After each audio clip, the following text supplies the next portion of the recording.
What's up, everybody? Thank you for joining the Fantasy Football Turds Show.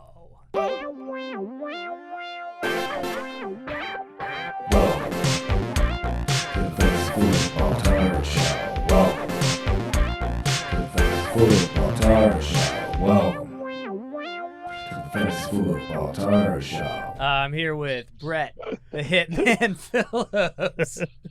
I'm here with Brett Phillips. What's up, Brett? What up, dude? What's up, Cruz? We're here with Joey's on the phone. We got the California Coyote in the house. Joey at Cruz. Ow! What's up, Joe? How you doing, buddy? Doing pretty good. If you're watching this video in February, you're probably a pretty hardcore Dynasty player, or at least you're thinking about getting into Dynasty this year, and I highly recommend it. Maybe your trades are open in your league, because we just opened our trades. So you're trying to look at who you should be attacking, who you should be getting rid of, and we have our top 12 Dynasty/Keeper Fantasy Football Rankings for RB, the foundational position in fantasy football. I'm very excited. This is definitely going to be the first iteration. There's no doubt that this will change. I don't have Etienne or Najee Harris in this rank at all, just because I think it's ridiculous to put them. They'll be in here, though. Are they in yours? Not yet. Okay. Well, I have the Dolphins running back, so. Just whoever plays for the Dolphins? All right, and we're going to be using my chart for the most part, my rank, but it needs to be said that Brett and Joey probably definitely don't agree with my list. So we're going to go off of that because I made the chart first. and I don't think, Joey, you made a chart at all, right? I did not make a chart. So you get to come in and talk hella shit about these charts. I'm going to talk hella shit. I'll try to make one up on the fly. And we got big Robbie Schroeder on the keys, dropping them farts at pivotal moments. So let's get right into it. At my number one ranking, we have Christian McCaffrey is the number one Dynasty running back. And are we hold on, we're ranking this as a Dynasty play, not for the year, correct? Well, I think it could translate. It could translate across whether you're doing a startup or you're in the middle. Because like the way I did my rankings was like, oh man, I'm looking to win now, or I'm looking to sell. Like if you're a middle of the pack team and you got Zeke Elliott on your team, my chart is like, this is a great guy you should sell now before he loses any more value. Yeah. But so I think it can translate across. This is startup. Like if you're starting up your Dynasty league, that works. But this is also just a Dynasty ranking period. Correct. So startup. Obviously, this is what I suggest picking in this order. But it's like if you're looking for trades, like in this league that we're in right now, that also works too. Yeah, it's like a startup or moving forward. Yeah. Dynasty ranks. Exactly. So that's the rankings. So we're going to start with Christian McCaffrey, age 25. His points per game last year in 2020 was first. His career touches are at 1,002. His 2020 offense rank, so this is the rank of the offense that he was on, the Carolina Panthers, was at 24. So you can see, obviously, if you're under 25, I gave you a green. If you're in the top 10 on your per-game fantasy ranking last year, you're green. Career touches, once you cross over 900, I put you at a red. And then if you're in the bottom 10 with the offense that you played for last year, you're in the red. So as you can see, Christian McCaffrey, as much of a beast that dude is, he's already not that young. He's still young, but he's not like in that prime spring chicken age range. And if the offense, it doesn't really seem to matter with Christian McCaffrey. Obviously, if his offense could be terrible and he's still getting 1 million touches a game, he's still hyper efficient. His career touches are getting up there, and we know the curse of the 390. One of the great articles that was probably written like 20 years ago about fantasy football running backs, or just real life running backs, that if they get more than 370 touches, or especially if they get more than 390 touches, there is just almost it's rapid almost decline. What's that? Yeah, it's rapid. Exactly. And it's almost an unstoppable force. You're almost never the same ever again. There's a few guys that break that mold, and one of them is Eric Dickerson, and he's done it twice. He hit 390 touches, and then the next year had a great season 2 different times in his career. But other than Eric Dickerson and maybe a couple other guys in the history of football, you hit that mark, the next year you're going to decline, and that already happened with Christian McCaffrey. This last year, obviously, he only played 3 games, 4 games? 3 games. And that was after having that massive workload where he had almost 400 touches. So this is I rank him at first because honestly, it's just kind of a chalk pick, and I still think he might be one of the safest per touch running backs in football right now, and he's going to be the focal point of that offense, and he's super talented, and he's still young enough. But at the same time, if you believe in the curse of the 390, I could even doubt having him up there. And I actually have, even though I rank that there, that's more for safety for anybody else. And I think that's where his value is too, by the way, if you're trying to trade. I still think he's probably one of the number one or one of the top 2 guys that you can get value for in trades. But, Brett, what do you think about Christian? Love him. I have him number 2 right now. But yeah, I think touches, when you're going over the 390 touch thing, he's not carrying the ball 390 times. He's he's touching the ball. He's catching the ball on swing passes, screens, getting out of bounds. I feel like he's a pretty smart runner. I think he'll break that mold. You think he'll come back? I think he's going to come back. His injury wasn't like a major injury. It wasn't a knee. It wasn't an ACL. Yeah. But it seems like they just break down in all kinds of ways. That seems to be what happens, right? Like, it's not always just a major injury. It's just like, a myriad of injuries just start piling up on people. Yeah, I mean, I just don't see it. When he played last year, he was averaging, unbelievable. 30.8 points a game. Yeah, he was number 1. So it's like, let's say he does drop off. What's he going to drop off to, like, number 3 at like 28 points a game? Yeah. On a per game basis. And that would still be number 1 if he was 28 points a game. So yeah. And on your deep dive stuff, did you find anything particularly illuminating about him, or at this point it's basically like if he plays, he's still Christian McCaffrey? You might have all we're thinking about. What's up? How many games did he play in 2020? 3, and it, like high 20s, you said, is what he scored. 30.8 points per game. 30-point games. Number 1 in fantasy. And the number 1 points per touch. He was elite in average points per game, touches per game, points per touch, yards per touch. I mean, he just signed a huge contract, so he's not going to not play him. Yep. The only thing that's a glaring stat to me is the touches, career touches. So yeah, and the fact that he had about 400 touches in a season, which historically is just, I don't know. In the Eric Dickerson era, that was all. I mean, that dude was just running the ball every time. Well, so it's a Bleacher Report article, and I just read it, and it's actually an old article that gets just repopped because it's this great article of every single running back that's ever crossed that mark. Can we put a link to that article? Yeah, we'll put that link in the description, and it's incredible, and it's unfortunately depressing because it's like the odds that you ever are even not.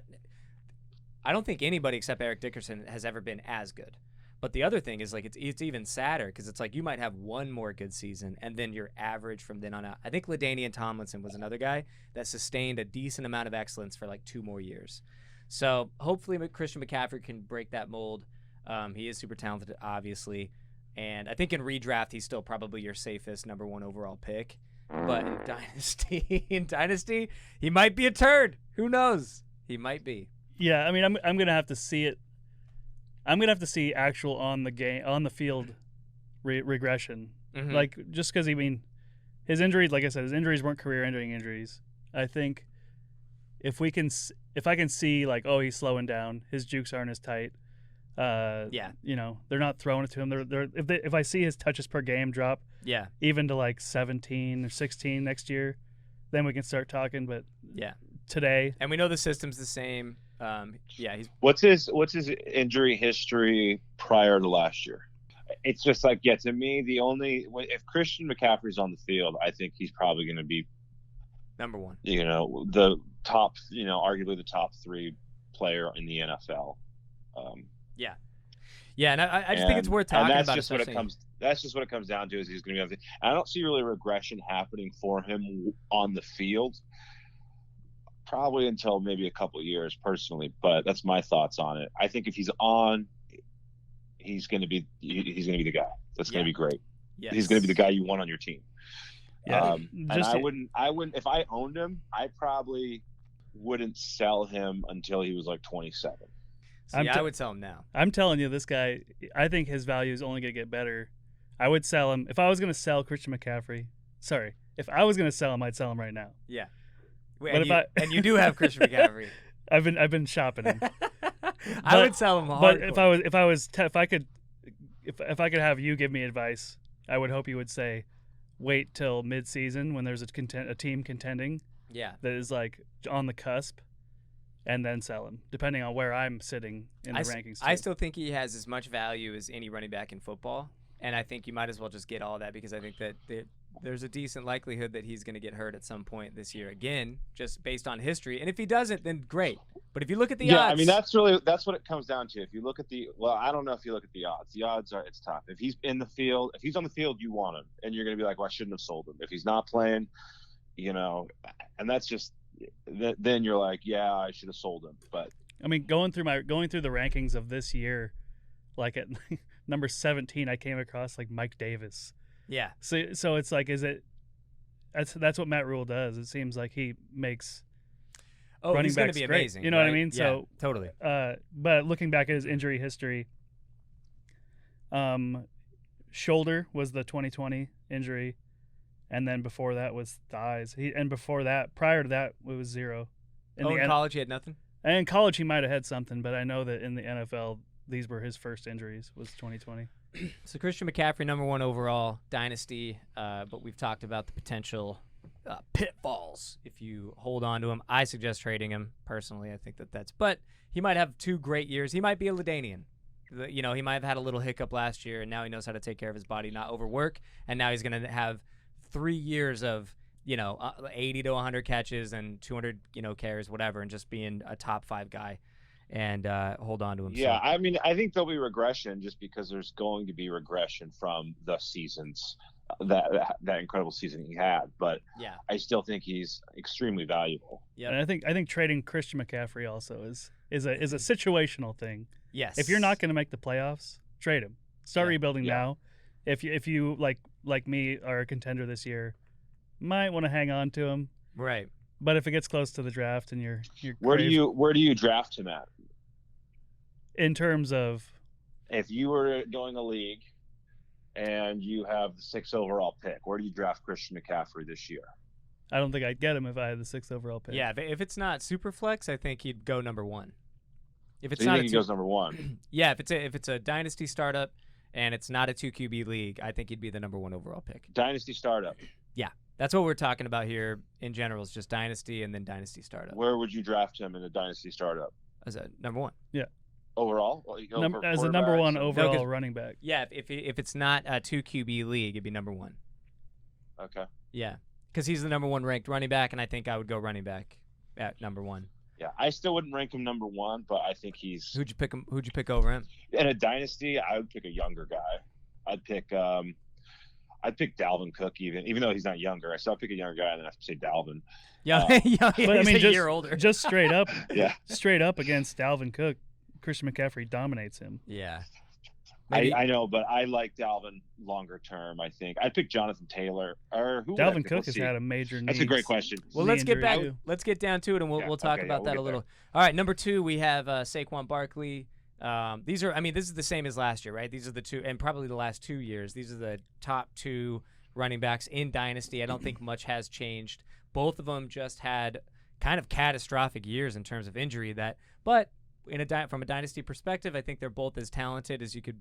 They're as talented as any 2 running backs in football, and they're both going to stay the focal point of their offense. I think Saquon is definitely a little sketchier at this point, but at the same time, I think that he's such a stud, dude. Like even the game, like the first 2 games last year, I had him. He kind of came off to a slow start. That offense wasn't in rhythm. I think that would be the only concern is that offense and that offensive line was trash this year. And you have to hope that maybe they can at least approach something like average, because you can see there the offensive rank in 2020 was 31st. Maybe that had a lot to do with the fact that he got hurt. But their offensive line, the Andrew Thomas pick, didn't quite work out for the Giants. Daniel Jones looked terrible, and just basically nothing looked good in that offense. But I think Saquon Barkley, I think he's one of the, if not the most purely talented running back in football, and he's still only 24 years old. And his career touches are hyper low, so I'd still go with Saquon here. 100% agree. I think he's going to be a steal, because I think a lot of people are going to be short-term memory. What has he done for me lately? Yes. And if you get him later in the draft, that's great. But I still think he's 1A, 1B to Christian McCaffrey. And the flip-flop, you know what I mean? Yeah. You can even argue him at 1 because of the touches. Absolutely. Yeah, that's where he scored higher than Christian McCaffrey on my little list here. Significant less touches. Still elite in yards per touch, still elite in touches per game, still elite in average points per game. Yep. And he's 24 years old. And they're keeping the same system. It's still Joe Judge. It's still Jason Garrett. Nothing's changing there. They're just going to try to run it back and be better. Hopefully Andrew Thomas makes a leap. Hopefully they do something about the offensive line in general. But I mean, he's spectacular either way. I don't think that this is a really shocking pick. Joey, got any beefs with the Bark? No beefs with him. I mean, I like all these guys. I don't think I'd put Christian at 1 or Saquon at 2. Okay. But they're definitely top 5, and it could go either way. But just my order, I would. 24. Yeah, go ahead. Yeah, my order would be a little different, but they're top 5 for sure. 24 years old, career touches low, shitty offense, and he got hurt last year. So yeah, he's been hurt 2 years in a row. So it was in 2020, it was the ACL. Oh, 2020. In 2019, it was the high ankle. Right. But again, when he's on the field, the same thing. He's elite. Yeah. So. But this is what I love about Dynasty is that it definitely opens up. Like obviously in redraft, I think this is a no-brainer, but it's not necessarily a no-brainer when you look at Dynasty. There's definitely way more to take into account, and I can't wait to get to 4. I think 4 is the guy. Well, you skipped 3, right? No, I know I did. That's why I said I can't wait. But I can't wait to get to 4 because I think 4 could be argued. Joe, you mentioned him. I think he could be the number 1. I got beef with 4, but it's okay. We'll talk about it. But again, Saquon Barkley, let's talk about trades too. If you got him, and this is like a moving forward kind of ranking for you, if you got him, hold him. Because right now his value is at a career low.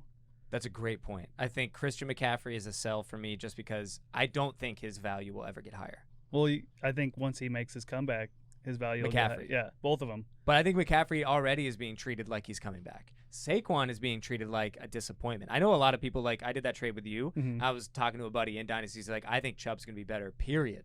In a vacuum between him and Barkley, which I don't agree with. That's why these rankings. Well, I think McCaffrey's not like that though. People still believe McCaffrey. I get that. I've seen. Here's the thing with Saquon. It's like I've seen him have really bad games. Yeah. Fantasy wise, and it's just like he's his played bad full game games is like and put up 14 points a game. Yeah, his bad game is No, didn't he have like a 3 or 4?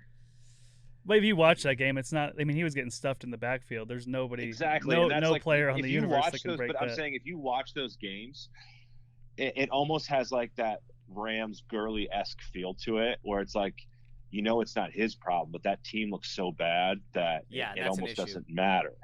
And I've just never seen that issue with Christian McCaffrey. Mm-hmm. Like I've never seen Christian McCaffrey play a game where he's going. It's kind of like when Andrew Luck put you up like 3 points for some reason. You're just it just happens sometimes.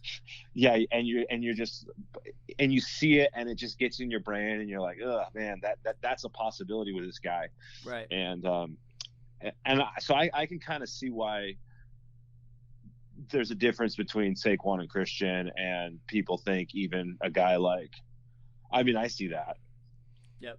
With the way they finished at the end of the season, I think there's hope because of Wayne Gallman looking like an RB1 last season. It was unbelievable. So it could have just been COVID. Jason Garrett's new to it's a new system and all that shit. So yeah, I think Saquon 1 or 2. If you'll probably be able to get him later, and it's a huge win for you. So. Yep. All right, so let's get into number 3, Alvin Kamara. I could have gone either way on this one. I think this probably is too high. I'm already looking at this list, looking like I would adjust this. I don't think so. Me and you are opposite. He would be like my number 1. Yeah. Well, he's 26 years old.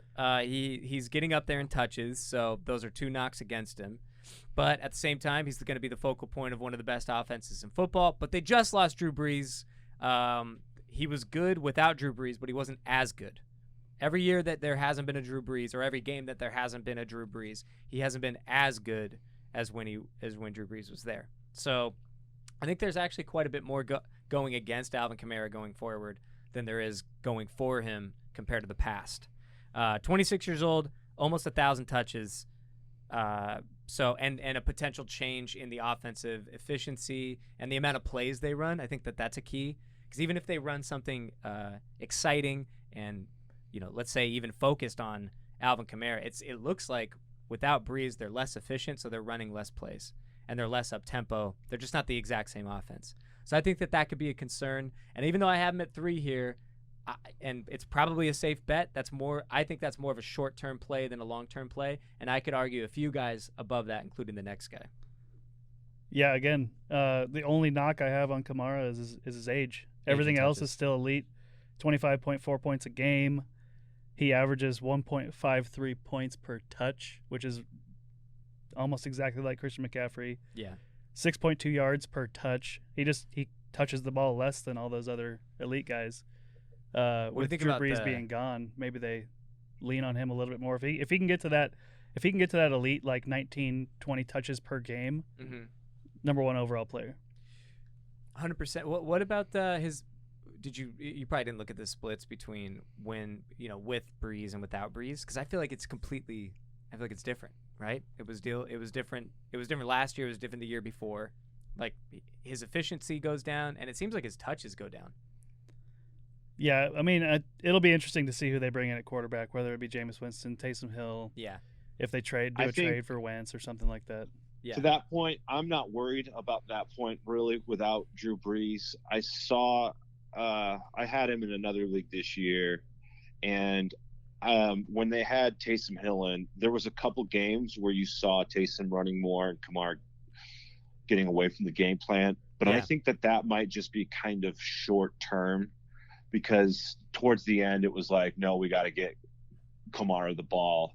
And I think the longer a quarterback plays in the offense, he kind of will be able to make a connection with that guy. But I honestly don't think that will take very long to develop. But I think short term, yeah, but I don't think you're going to go a whole season, with a quarterback in there that's not going to get the ball to Kamara. I think he's the guy I like this year and the next 3 years quite a lot. He's right in the prime. Yeah. I'm more interested 25 to 28. I'm more interested in the split between when Michael Thomas was out rather than Drew Brees. Right. I think that if you get a QB who can get the ball to Thomas as efficiently as Brees did, that'll be, it's not like Brees was out there, stretching the field. Yeah. You know what I mean? It's not like they had to put extra safeties on the field and stuff like that. I think it's more of a efficiency thing. If you can get a quarterback that can complete more than 50% of his passes. Well, that's what it is, exactly. It's efficient. It's more plays. Like, if they're dunking down the field, that's almost even better for Kamara, because he's going to get 40 yards on the drive and 6 catches because he got 6 catches for like an average of 5 yards a catch, and that a lot of times is where a lot of his points come from. It was pretty cool though when he had 6 touchdowns, like that was with Brees, right? Mm-hmm. And then it was interesting. So it's like, here's with Brees back, and they're fully all in on Kamara, and he's that was an interesting game, man, because maybe that was kind of a window into the future of like, look, we can get any quarterback as long as this guy can play efficiently and play smart within this system. Kamara can be the guy that we run the entire offense through. And then you're right, even with Michael Thomas, he was gone most of the year, so maybe that even helps bringing him back, opening things up a little bit. Yeah, he's a safe pick. They got him through 2025, so. And he hasn't exhibited any hardcore injuries. I would have him over Saquon. Yeah, I could see that. That's definitely in Dynasty, especially in redraft. I could definitely see that. But in Dynasty also, I still give Saquon the edge just because of age. Well, I mean, and talent. But I could see Kamara's a great one. Pedigree, like if you put Barkley in the Saints offense the last couple of years, unbelievable. Yeah, Barkley's he's special, man. I'm rooting for him. Alvin Kamara at 3. We got Jonathan Taylor at 4. This is my favorite guy. You can see on the chart, he's the first guy and the only guy that has green across the board. 22 years old, top 10 per game fantasy rank last year, and average points, by the way. That's how that's going, not overall points. Career touches at 268. Obviously, only been playing 1 year, and the Colts offense was ranked top 10 last year, number 9. I think Jonathan Taylor's exciting, and I could argue I think that would be kind of the bold call for the number 1 overall dynasty startup, or even just going forward dynasty running back. I think you could make the case. I got a little beef with that. You got some hot beef? I got some beef. Every time. I got a little beef. Sorry, I screamed into the mic. Scream that mic, baby. Yeah, so his top 10 finish, right? Mm-hmm. Top 10 finish per game. So we'll use Alvin Kamara at number 3. Mm-hmm. His finish per game, average points per game is 25.4 points per game. The spread between the number 3 overall player and Kamara, I think, finished number 1 too. Anyways, per game. Kamara finishes at 25.4. Uh-huh. Jonathan Taylor at 16.9. Wow. But that includes, right? You're probably going to get to this. Yeah. So Jonathan Taylor touched the ball 17.9 points times per game. Mm-hmm. Alvin Kamara touched the ball 16.6 times per game. So less times per game. And I think Jonathan Taylor, on my scale, that's a 10-point difference, right? Correct. Is that a 10-point game? So Jonathan Taylor is below average on points per touch at 0.94 points per touch. Okay, the only beef I have with that, Joe, you got Baby Rye in the back? I got the little guy.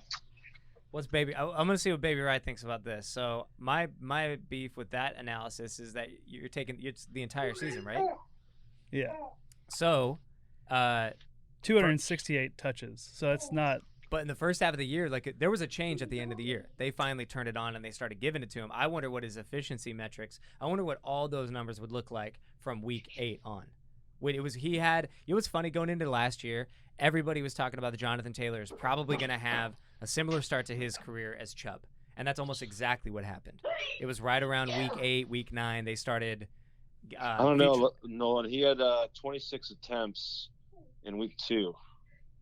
But that's what I'm saying. He had, compared to Alvin Kamara, he's averaging 17.9 touches per game, which is still, that's like. Was he getting that bell cow work the entire first half of the season?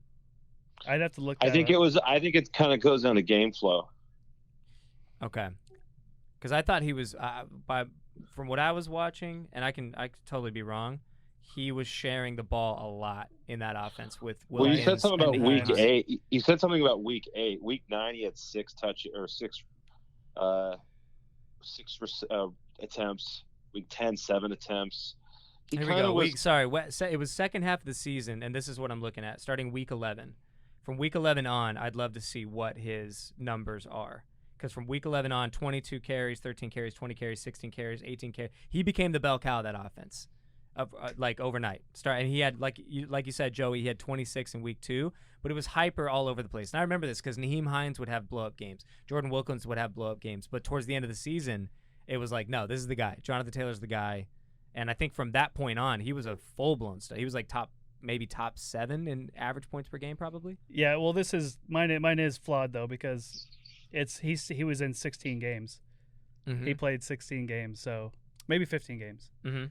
But that's like, average points over 15 games where you said he only had touched the ball 6 times. And the question is, will the Colts, because I feel like Frank Reich has always been a guy that likes a little bit of a committee. So is he going to be committed to a committee or is he going to commit to Jonathan Taylor? So that could be the risk. Other than that, guy's excellent, especially if you look at those last 6 games. Yeah. So he would be a guy that I'd be targeting. I will say this. If I had Christian McCaffery, I'd be doing everything I can to maybe get Jonathan Taylor and something. Okay. That would be a trade I would be trying to go after. You think it could get more than just straight up? Yeah, I mean, I think some people, 100%. Maybe not with the guy in our league that has Jonathan Taylor. I was like, I've made that offer, and he said no. He said just straight up? Yeah. No way. Yeah. Well, he's a little – I mean, fair enough. Yeah. But I think in a lot of leagues his core is pretty young, so he wants to keep it that way. Next up, Dalvin Cook, 26 years old. His per game fantasy ranking last year was 3rd. He's in the 900 touch range for his career, which is starting to get into the red. And his 2020 offensive rank for the Vikings was 11th. Him and Kamara are like the same guy to me in terms of fantasy. I see them as, if you like one, there's no reason not to like the other. Obviously, they're different players in different systems, but they're the focal point of the offense. They're both 26. I don't know what it is about Christian McCaffrey. I guess he's always catching more passes more consistently. That just makes him more consistent. But other than that, the next level down are those two dudes, Kamara, Dalvin Cook. On a per-game basis, that guy is an absolute monster. And you really just have to think about he's 26 and he's already had injury history. So maybe that could be the big concern going forward with him. Yeah, I mean, I love Dalvin Cook. He did have a knee injury early. It's hard. I don't have anything really negative to say about this guy. Other than injury, right? Yeah, high carries, points per touch is a little low, compared to like McCaffrey or Kamara. But what is it comparatively? What's 1.12 compared to 1.57? Oh, that's a pretty decent jump. Yeah. So really? He has elite touches per game. Average points per game is 23.8. Mm-hmm. They have him locked in through 2025 as well. So I don't see a change. They have Alexander Madison's the only concern, but we've been saying that for 2 years now. So and Madison, unfortunately, is not like it'd be kind of fun to say, all right, if you have Dalvin Cook, do everything you can to get Madison, and then you're just safe. Because I do think Dalvin Cook, I think he's proven he's not going to play 16 games. To assume that he will at this point is almost betting against the odds.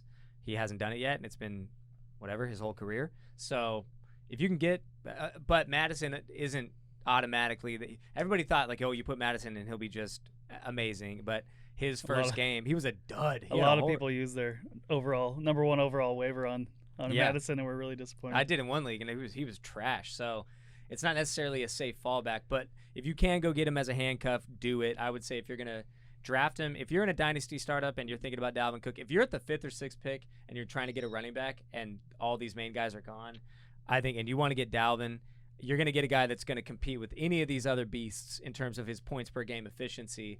And if you can make sure you get Madison, that would be the smart move because he's probably going to miss some games. But other than that, killer. Love Dalvin. I have Dalvin in my next tier. But we'll get to that when we get to your next guys. Okay. Joe, what do you got on Dalv? I like him. I think he's he's arguably top 5. I mean, I got no qualms against him. I like him for the next 2 to 3 years also. I think he is a great runner, and I know he's 26. I think he can probably be the starter till 29 years old. Yeah. And even he'll probably get shipped off to another team or something. But I still see him having a 3-year window there. Yeah. And producing. I mean, in our startup, remember, I think Dalvin Cook lasted till like the 3rd or 4th round. Did he really? Yeah. Because he was coming off an injury, and I think a lot of us were nervous. Is that Stritz has Dalvin and Zeke Jones. and Aaron Jones? Yeah. Good Lord. That's why he won the league this year. So next up we got Nick Chubb. I love Nick Chubb. Nick Chubb is just a older Jonathan Taylor, I think, from a system perspective, and even from a skill set perspective. They're Nick Chubb, 25 years old. His 2020 per game fantasy rank was 9th. His career touch is 750, which is incredibly low. It doesn't feel like he's been around longer and it's amazing to me that that Christian McCaffrey has that much more touches than Nick Chubb. But I guess it's that year where he almost had 400 touches. Nick Chubb, man. Well, he also didn't get this. He didn't start running the ball his rookie year. I guess halfway. Yeah. I mean, Nick Chubb. Then he splits the law with Kareem Hunt. True. Nick Chubb to me he's no bell is Mr. Set It and Forget It, dude. That guy he's just awesome. Consistent. You know what you're getting every week. For the small amount of time I had Nick Chubb, he's that kind of guy where you're like, oh, he only has 4 points in the first quarter, and you don't feel nervous because he's so talented as a runner. I think behind Derrick Henry, he's probably the best pure running back in football, and so he's a little unstoppable, especially in Kevin Stefanski's system as a running back. He's just hyper consistent. He has the ability still to break a big play, but he's more likely to be the guy that on any given play gets you every yard that is possibly there. And more, maybe not hitting home runs every play. Like it seemed like he was that guy in the first year of his career. That's like, all right, this guy's going to have 2 or 3 80-yard runs or 80-yard touchdowns a year. That didn't happen too much this year. But with Kevin Stefanski coming in, their offense went to 14th, the Browns offense. So I love Nick Chubb. That would be another guy. If you have Christian McCaffrey, I would. This is the type of trade I would be making for Christian. If I had McCaffrey, is if I can get a guy like Chubb and two or three first or any rounders. of these in this range that we're about to get into. What's that? So Chubb and 2 or 3 first rounders. 2 or 3, maybe. Just Chubb and 1. Yeah, I think you're a little high on. I think you're a little high on Chubb. I don't think he's. The thing about Chubb too is like I wouldn't. He's like again Mr. Reliable. Well, other than the injury, but I wouldn't be upset if you moved Chubb up two spots or down 2 spots. Yeah. You totally. know what I mean? But I think middle of the pack is perfect for Chubb. Again, if you're drafting like 6th or 7th overall and you get Chubb, you're super happy. You got a solid, safe play. He's 25 years old, plenty of longevity left. I have a theory about Chubb, and I hope I don't jinx it. I think Chubb's going to be, out of this entire group that we're looking at right now, the longest career guy. Like the longest sustained excellence. He'll be the next Latavius Murray. I think in 5 years, just still running the ball. He might. He could be Gore. I think he'll be more of a Gore. I'm That's what I was Gore will outlast Chubb. Hey, I was thinking. I almost texted you guys yesterday. But what about Gore on the new Madden cover? Just as a just to get rid of him. Yeah. Just to get rid of him. Give him a curse. It's weird that you said you compared Jonathan Taylor to Chubb. I don't necessarily see that either. I would compare Taylor more to like a Zeke Elliott or even a Josh Jacobs, and I compare a Chubb more to a muscle hamster. Doug Martin. Player. Doug Martin. That's funny. Doug Martin reminds me of Jacobs. We're all over the place. It's also funny that Doug Martin is number 8. No, I'm just kidding. Yeah. All right, number 7. Or do you have anything about Nick Chubb deep dive? Love him. Anything efficiency stuff? Deep dive, dude. He's like again. Here's not really deep dive, but he is a free agent in 2022, so he'll be up for a contract year. Okay. And you know what happens? He's in the final year of his rookie contract. Oh, that's exciting. But they can pick up the 5th year, right? Or is this the 5th year? It says no. It says right here that he originally signed a 4-year, $7.3 million deal when he was a rookie, and he's an unrestricted free agent in 2022. So I don't know if they have that option for him. Yeah, is 22 his 5th year or is 21? He was a second-round draft pick, so I don't know if that 5th-year option applies. Oh, I see what's happening. Okay, fair enough. Cool. Well, that's interesting. That means that hopefully 2021. That's awesome. I think I'm keeping Chubb. I got Chubb in our dynasty league, so that's exciting. So he's do you paid. like? Let's have a conversation here about that. Do you like? I don't know how I feel about players getting paid and keeping them. So that's another thing we can talk about on another show. Just about when is the time to sell a running back? Yeah. But I think this year 2021 will tell a lot about that. Right. Just due to the fact that like Kamara got paid, McCaffery got paid, McCaffrey Saquon Barkley got paid, Dalvin Cook got paid. Derrick Henry got paid. That dude's still playing. But all before this year. Yeah. Right. So Henry put up 2,000 yards after getting paid. But Kamara and Saquon looked like they wanted to play and get paid, and it's possible. I've always wondered this because I had Saquon in dynasties. When he blew out his knee in week 2, I was so bummed. It looked like he was trying to earn the money, and it looked like on every single play he was trying to prove, I am the best player on the planet. It's like he had this pressure on him instead of just playing the game and having a good time. It's like, I got to earn this money. I got to show I'm the greatest. Because I love Chubb. I still think there's this quote that I read. He said, "Are we talking Chubb or Saquon?" Well, I was saying Saquon, but we're going back to Saquon. Well, there was a thing where Chubb, because he's looking to get a deal, right? Yeah. Somebody said, "Chubb, why don't you post more on social media?" Yeah. And he goes, "Have you ever seen a Lamborghini commercial?" And I was like, "That's the coolest thing ever."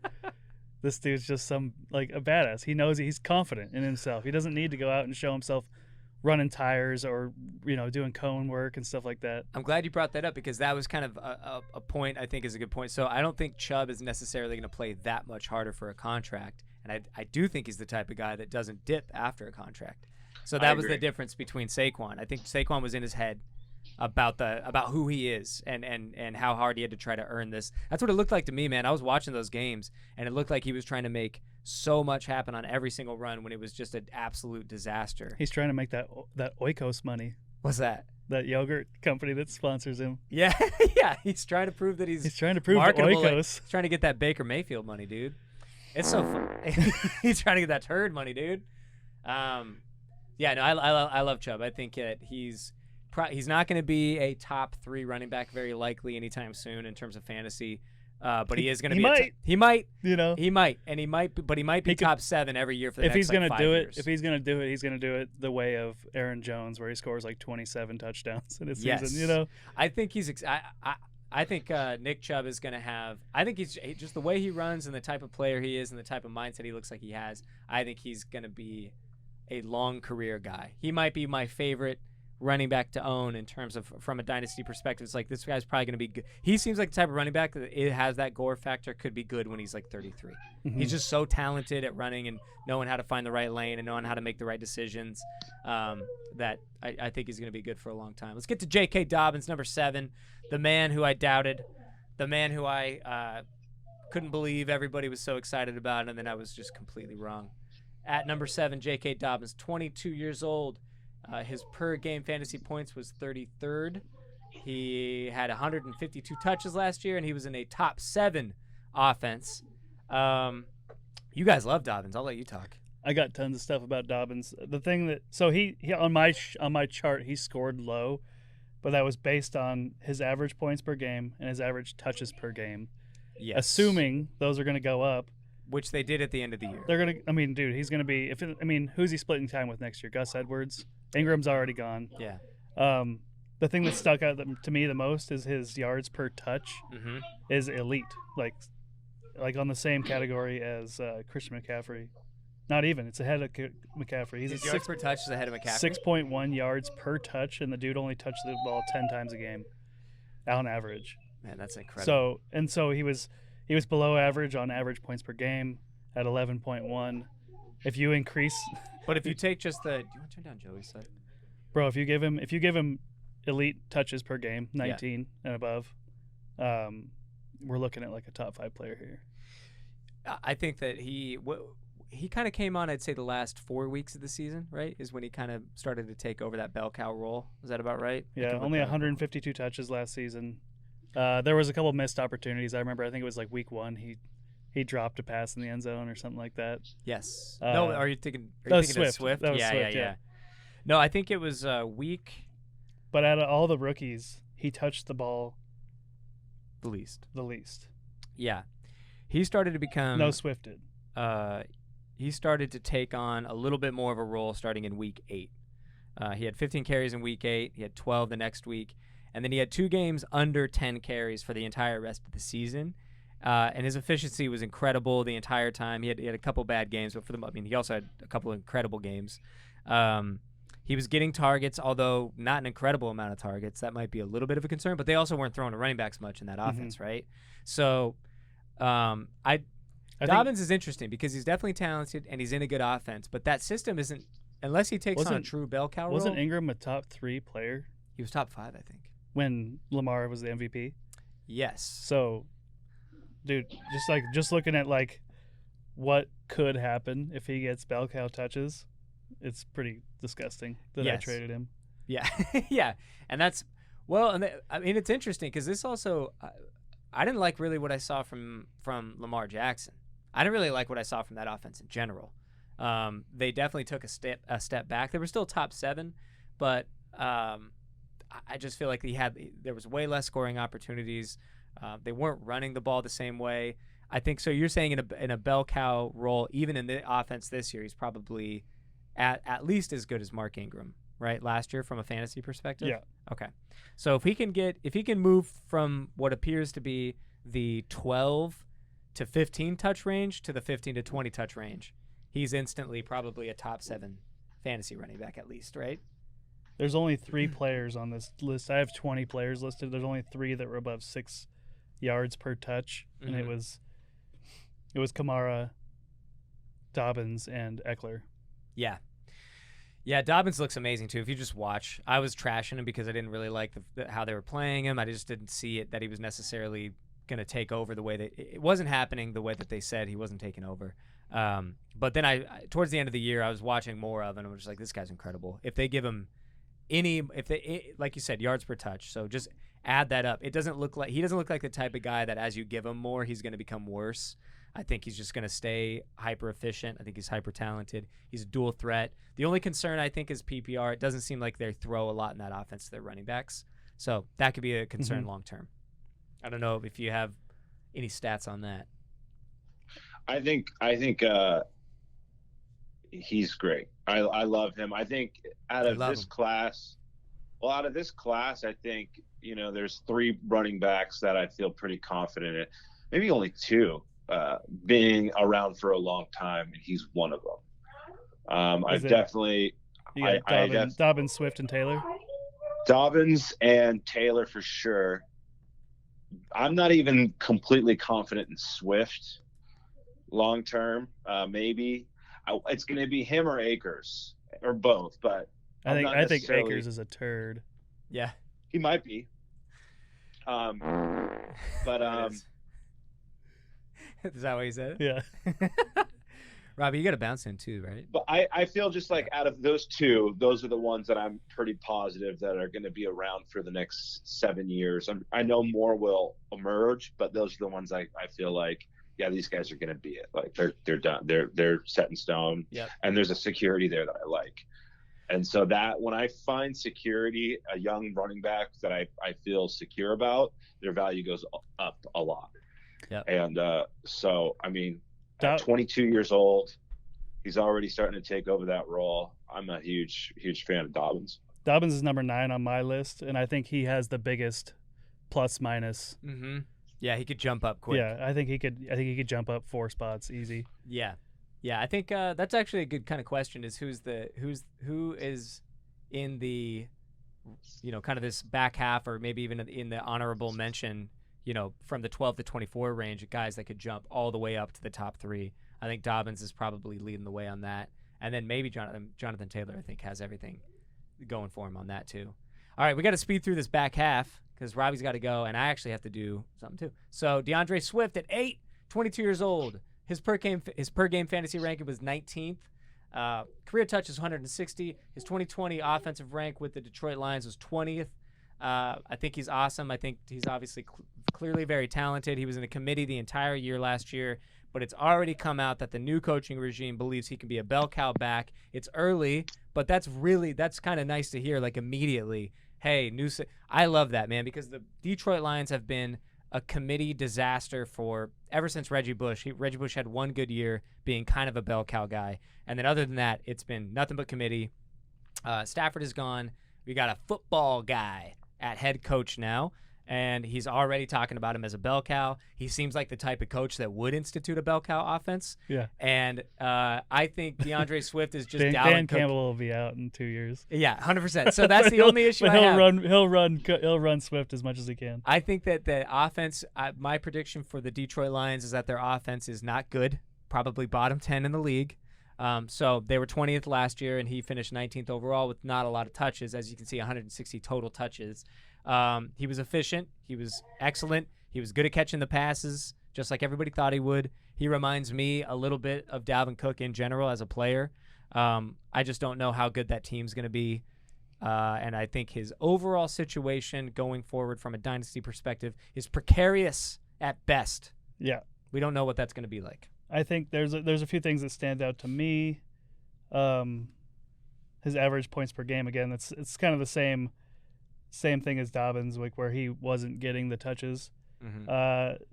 5.5 yards per touch, 1.17 points per touch, which is kind of low. It's like in the mid-range. 12 touches a game. I mean, all that stuff could increase. And again, could be a guy that could plus or minus 2 or 3. Yep. Stud though. I love the Dalvin Cook comp. He's very similar. 22 years old, dude, could put on some more weight. Yep. It really just comes down to this this offensive situation is super sketchy. And other than that, though, I love him. I think he's if you give him more touches, he's going to be great. I love when he came in the league. Kerryon Johnson was like, I think I could learn a lot from this guy. It's like, dude, don't say that, man. You're competing for a job, man. What are you doing? You're both second round picks, man. Kerryon Johnson's like, yeah, I'll carry his his pads. Yeah, I'm just gonna take a seat. Yeah. I didn't even. I'm give not. myself a I'm chance. not as good as everyone thinks I am. But Swift's a stud.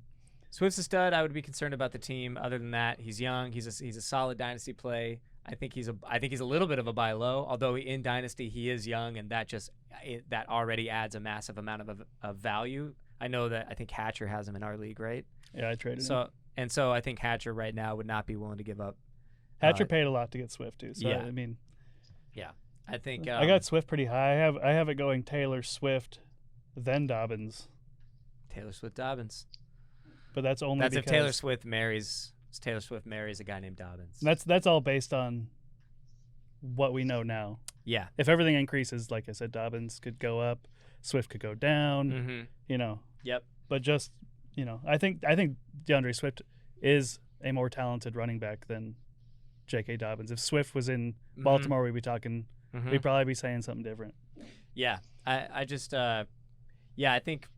We'll probably go into on our next iteration of the running backs rankings. Like we'll probably A, change it, and B, look a little bit more at what kind of system they're going to be installing. Hopefully we can get a window into that a little. Yeah. Because Dan Campbell was a head coach at one point. He was interim head coach, so we can go back and really see what he was doing. What he was trying to pull. Yeah. He's a former tight end too, so he we'll see what happens. Let's get to Miles Sanders at 9, 24 years old. This is my ranking. So this is where I start to doubt myself wildly. So from 9, 10, 11, and 12, all these guys. I pulled and pulled Sanders in and out of my list so many times. Dude, that's why I had to increase it to 20 players. I was like, I can't. It's tough, man. Once you get past like Swift, I think you could argue could be out just because of the situation. I will say that sometimes in Dynasty, age takes too much of a precedence. Right, and that's something you got to be careful of. It's like, oh, he's young. It's like, yeah, well, that's other than that though. He's not really that exciting of a. I think Swift is talented, but he might be on a bad team, and he didn't get a lot of touches this year. So you're making a lot of assumptions about what the future is going to bring to this guy. So it's exactly what I'm saying too. Like with Dobbins and Swift, and even Taylor, you're looking at average touches. You're looking at, Can you go to the 3-shot? You're looking at all that kind of stuff. So we have a huge sample size of Sanders already.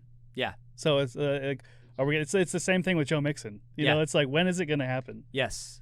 And I think you could get ahead of this and trade Sanders while his value is still as high as it is, because he could take that Mixon decline. Later, buddy. Robbie's leaving. No more switching. So now if you want to see the graph, you're going to have to go back to the other parts of the show. I think Sanders, he did finish the year well, like good. I was looking at his stats last year. Everybody said Sanders was a bust. He was a bust in the sense that he didn't perform up to where you wanted him to perform, but he had a solid year last year when he did play, and he was the bell cow of that offense. That was one thing that changed with Doug Peterson, especially towards the back half of the year. I looking at Sanders, I just see his below average points per game and below average points per touch. Okay. I mean, unless excited about him. Here's a savior right here is if Jalen Hurts comes in. Yeah. And now they're doing some kind of like RPO stuff, regime. Yeah. We'll see what happens. But Miles Sanders, 24, going into his 24-year-old season. Here he is. By the way, he'll be a free agent in 2023. Yeah, that was hopefully something that people caught on to. All these ages are the age they're gonna be in the 2021 season. At the start of the 2021 season, people may have been looking at that like he's not 24. Yeah, it's time. It's time, Sanders. Like that's what I was saying. Like, I think Mixon's value dropped a ton over the last year, and like people are probably like, oh, I wish I would have traded Mixon at the beginning of the season. I could have got top value. Yes. 100%. So Sanders is a guy I'm trying to move on from. Do you think in Dynasty as a strategy, I think it's because of the trade with Saquon, I kind of decided in my head that it's probably a smarter strategy in general a lot of times in Dynasty to, I think in redraft, chase the studs. Studs are league winners, go for it, go all in. I think in Dynasty it's almost always smarter to split guys up.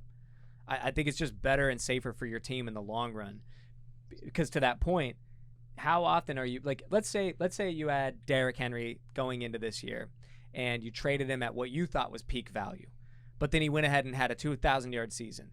But if you really look at it, it's like his value was amazing going into this year, and you would have gotten an absolute haul. We told Jess to sell him beginning of the season. Yeah, and you would have gotten a great haul. Yeah. You would have gotten peak value Derrick Henry. His value might be 1.5 notch higher in Dynasty now, but he's also older.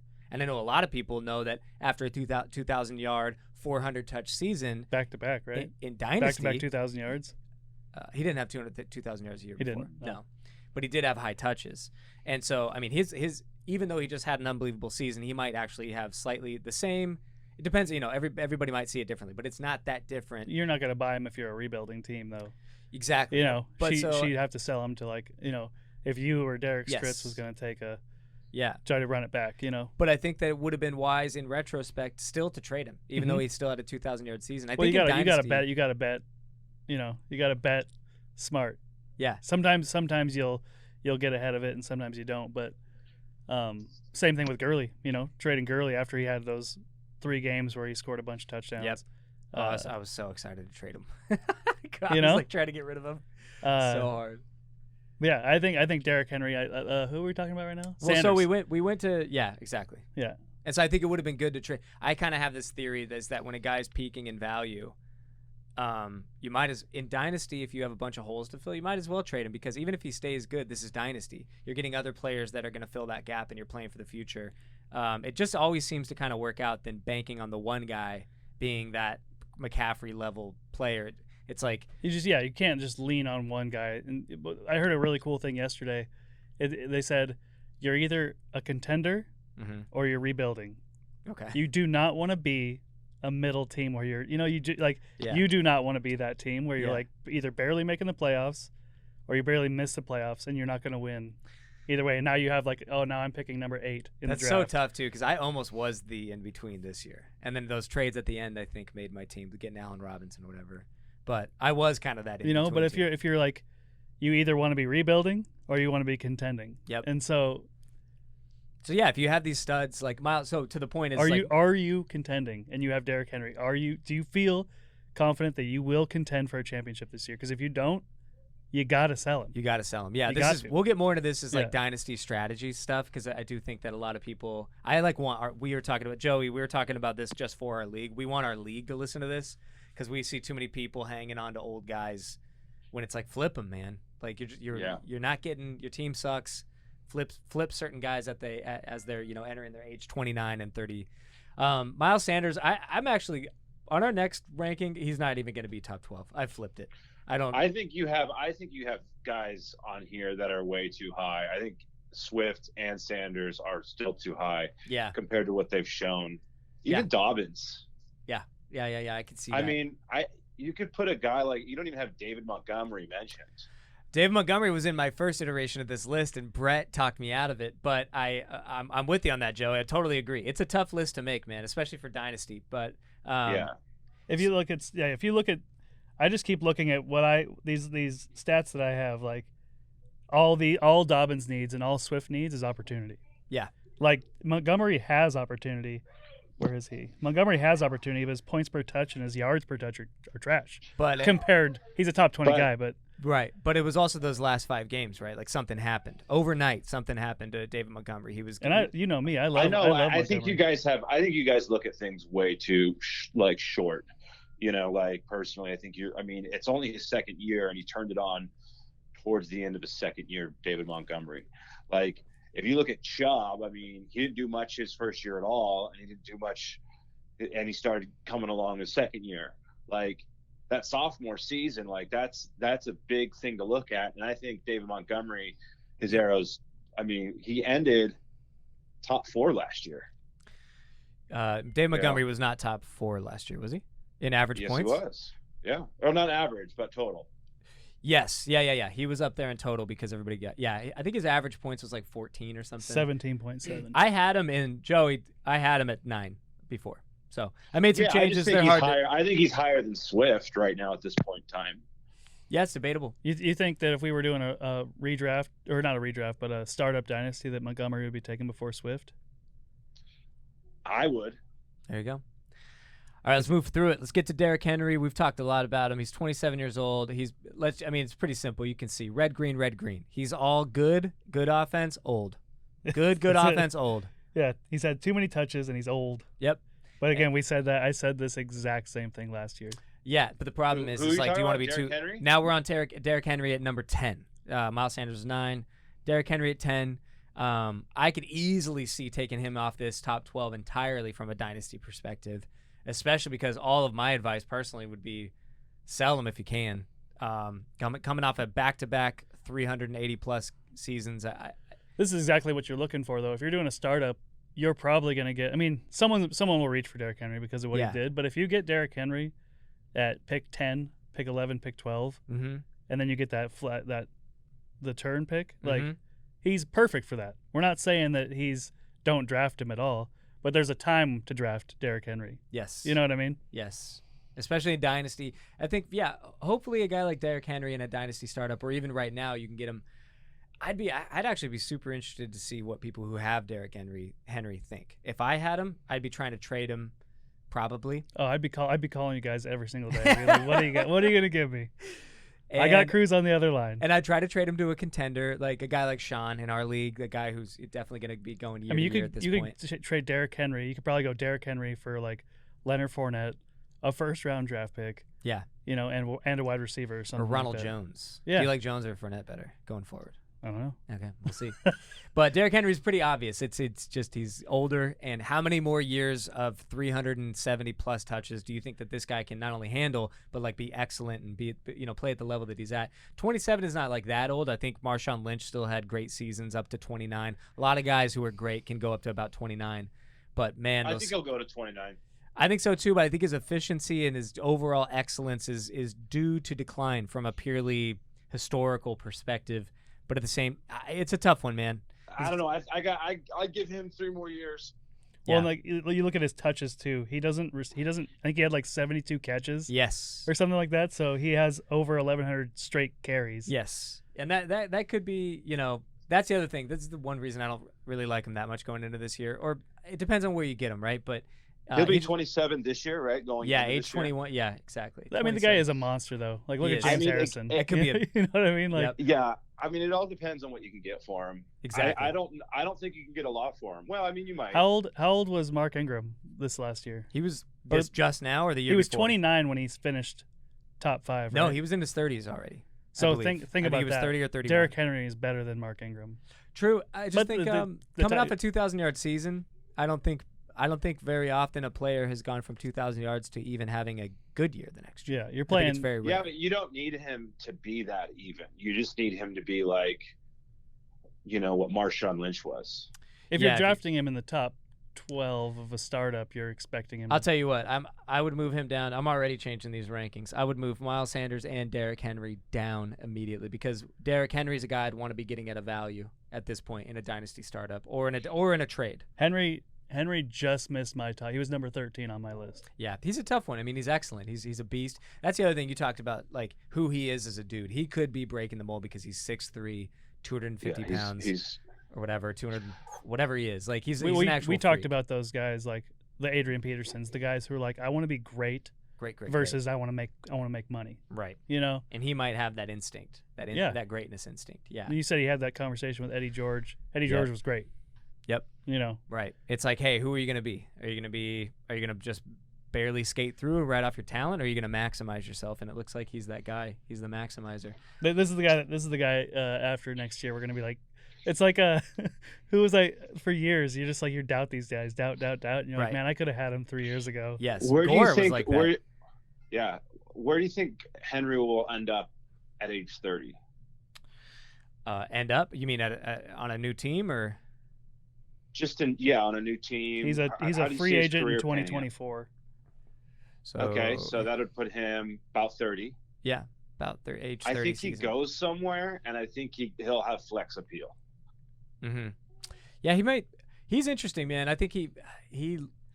We'll see. This next year will tell you a lot about Derrick Henry. Is he the type of guy that's gonna? He could be the kind of guy who retires a Titan. He kind of like a Barry Sanders, like my time's done. I'm good. Yeah. I think yeah. I mean, if I had Derrick Henry, I don't think I'd sell him. He's the guy I hold. Yeah. All right, I don't sell him though.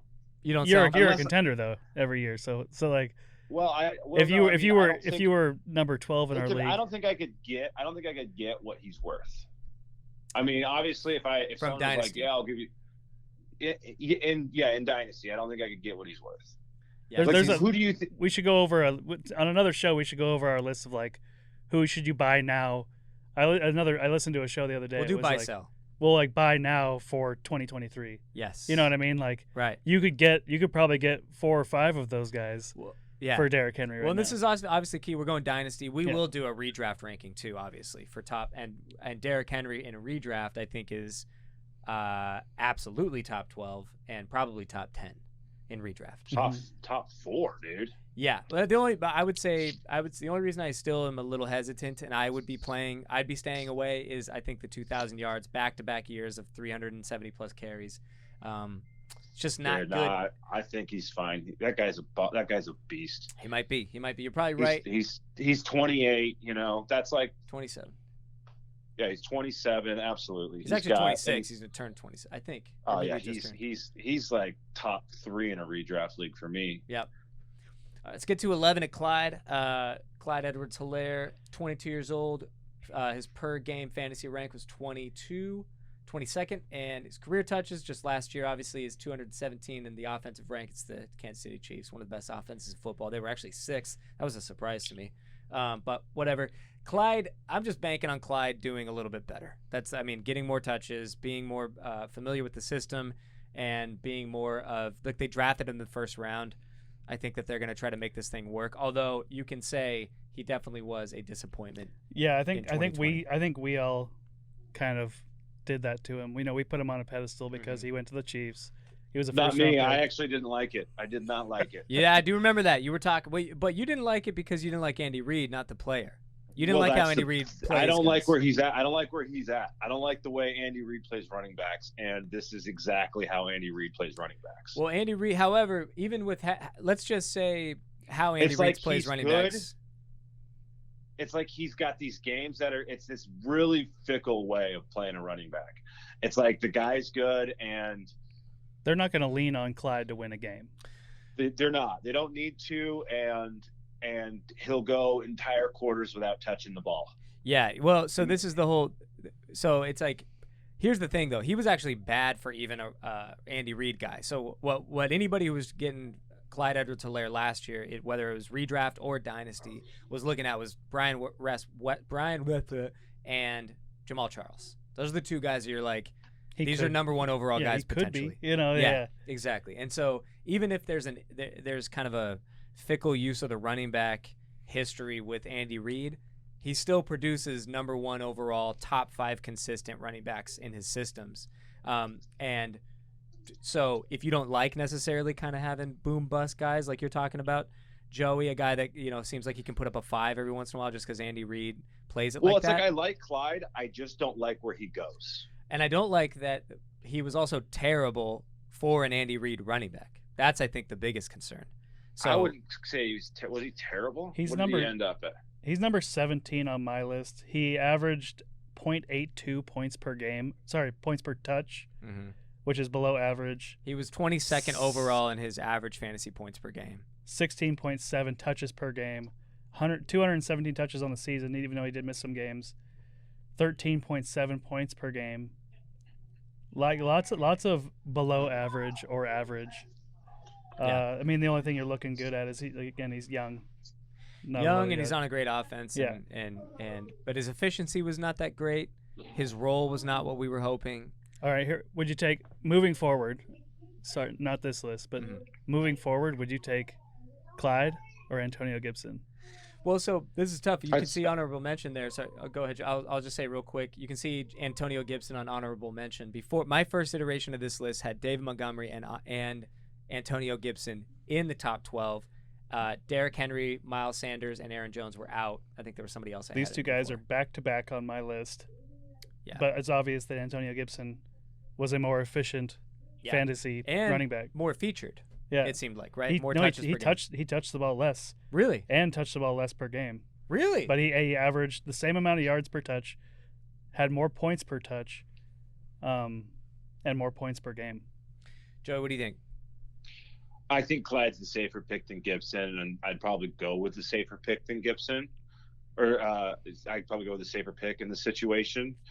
But if you can get Antonio, if Clyde's, Gibson's going to be further down the list. So, I mean, he's going to be better value. In a trade, though, these are like those – I read a lot about these trades where it's like you should always sidestep and get more. So, like, right. You trade Clyde because his name brand is more valuable. You get Sure. Antonio Gibson and 2 second-round picks. I love that. It's the stock watch. Sure. It's overvalued. Yeah, totally. Yeah, absolutely that. Yeah, I mean, if you can get an Antonio Gibson plus something. I mean, I don't like either of these guys as like a number one running back. Right. I'd be frustrated if they were in my number one spot, but I like them as twos for sure. Yeah. I think I really like Gibson. I hope that I think he's got higher upside than Clyde. I just feel like I know what Clyde is because I know what that system is. The only thing I think that is a little off on what you're saying there, Joe, is that Andy Reid has produced top 5 running backs pretty consistently, and Clyde wasn't even close.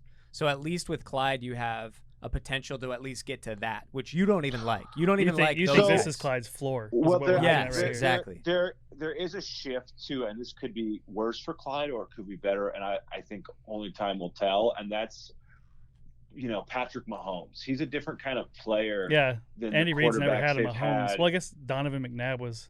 Not Mahomes. He was a lot. He chucked it. He was a chucker. He was a chucker. Yeah.